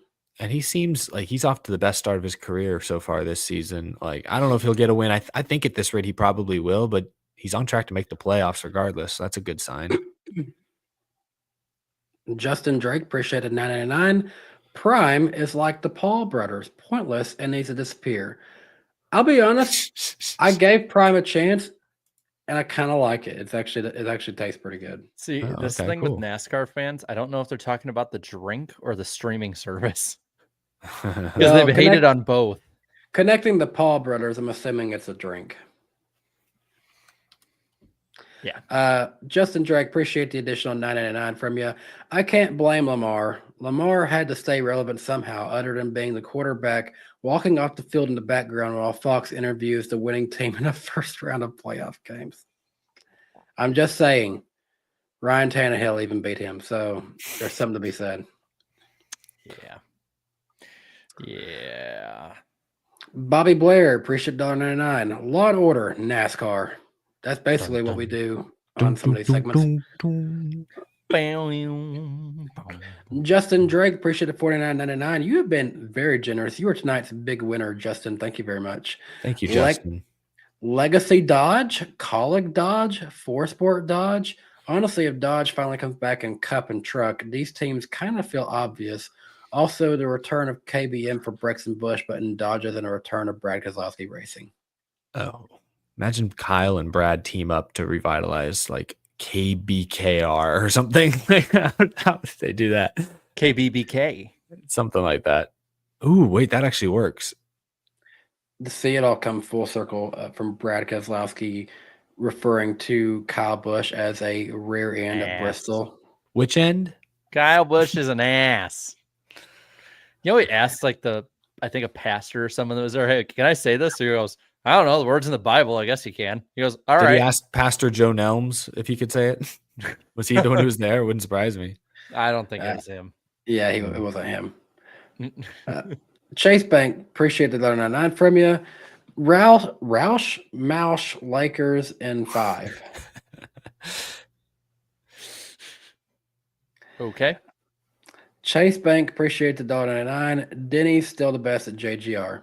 Yep. I don't think anyone was debating that. Oh no, we debated I that. was. No, I think we all thought Bell was probably better the last couple of years. Yeah. Well, I mean, it was on the same level for sure. At least at the same level. It was definitely borderline. better last year. Yeah. You could see at least you can make the argument. Mm-hmm. Immortal, appreciate the $1.99. I will be going to Long Beach Grand Prix weekend. Hey, have fun, Immortal. Yeah, have fun with a good that. time. Sounds like a good time. We got Shannon Sharp in the chat. $2 from Shannon. Did somebody mention the GOAT? James, Lakers in 5. Not the Lakers. Come on. I am a healthy adult male. Skip. I wasn't recording Skip. You won't take this. Justin Drake, appreciate the $19.99 from you. 2012 helmet throw was my second race I was at in person. My pops, uncle, cousin, and I were in turn 1, and that kickstarted me really becoming a Tony Stewart fan. I had been a casual fan of him since 2010.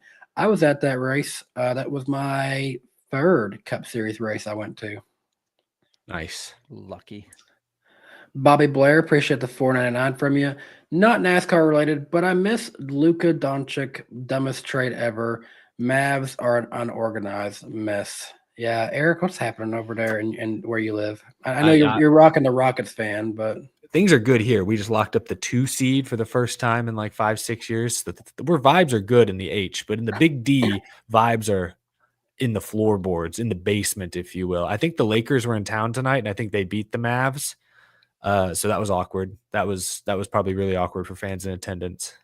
They had a great trade, and then they had probably the weirdest, most confusing trade with Dalton Connect, where they tried to get rid of him, but then it failed, and now they still have him. Yeah, I remember that. Let's see here. Justin Drake, appreciate another $4.99 from you. Speaking of Publix, I'm going to start at my transfer college in Florida this August, and we got a Publix on campus. Go Bulls. Nice. Oh, so I guess that's USF. They have their football coach actually used to be assistant coach at Tennessee, and I kind of wish he was still here because he drew up great offensive plays. Chase Bank, appreciate the $1.99 from you. Love y'all. Help me get through my nights. Go Denny. I appreciate that. Thank you, Chase. Thank you. I kind of figured with that name to be a Chase Elliott fan, but nope, they're a Denny Hamlin fan. Traitor. Blue Jimmy 48 fan. Always good to hear from you. Appreciate it. $20. Great show, guys. This was a tough day for me as my grandma had surgery, but fortunately all went well. Much love to this show for being an escape for all dealing with tough times, and appreciate all the well wishes. Hey, wishing your grandmother all the best, man. Thanks for always tuning in with us. And shout out to the chat. I saw a lot of folks earlier when he posted that were sending their congrats and well wishes and all that good stuff. Yeah. So that's awesome. Good shout out to the community. Justin Drake, appreciate it. $9.99 from you once again. As promised before the show, here's the official. Oh yeah, he did change his profile picture. Here's the official profile image change. Still got the Roush 16 Dodge, but also now the Harley Davidson 1 Dodge Kyle Larson Enhanced Health and Seabell version Verizon 5G. Yeah, it's nice. A bunch of cars in there together. It's a little bit harder to see. Okay, that's right. in the chat now. Okay. And Chase Bank, once again, from you, appreciate the $4.99. I was in Victory Lane at Richmond with a Denny shirt on, and I was the first to shake hands with Dylan. Awkward. That's funny. All right. Yeah, thanks for wrecking my driver, Dick. It gives him the death grip. Yeah. All right. That'll do it though for this week. Appreciate everyone for stopping by. Appreciate Carson Hocevar making his first appearance on NWP. And we will be on next week on Eric's channel live with Ellie Productions. He'll be on with us. So tune in next Wednesday night, April 16th at 8 o'clock p.m. Eastern time. We'll be over on Eric's channel. A lot to look forward to. It's Bristol, baby. So lots to look forward to. And we will see you all next week. It's been fun. It's been real. You don't got to go home, but you can't stay here. We'll see you later. Bye, See guys. y'all. Drivers, start your 3, 2, 1. green flag. Started off right, pal. Right on, come on. Get outside. 3 wide. Unbelievable. Green flag, we're going. I like the aggressive. We probably dropped the green car. You can go to all those guys up there. They can suck in. What we're about to do is not a good idea. All good. What is he doing? You gotta be kidding me. Half the pack is flying apart. They're just so nice to see us a lot. Oh, pack of cars come piling in as well. Come in the light. Hello. Come back on him. That was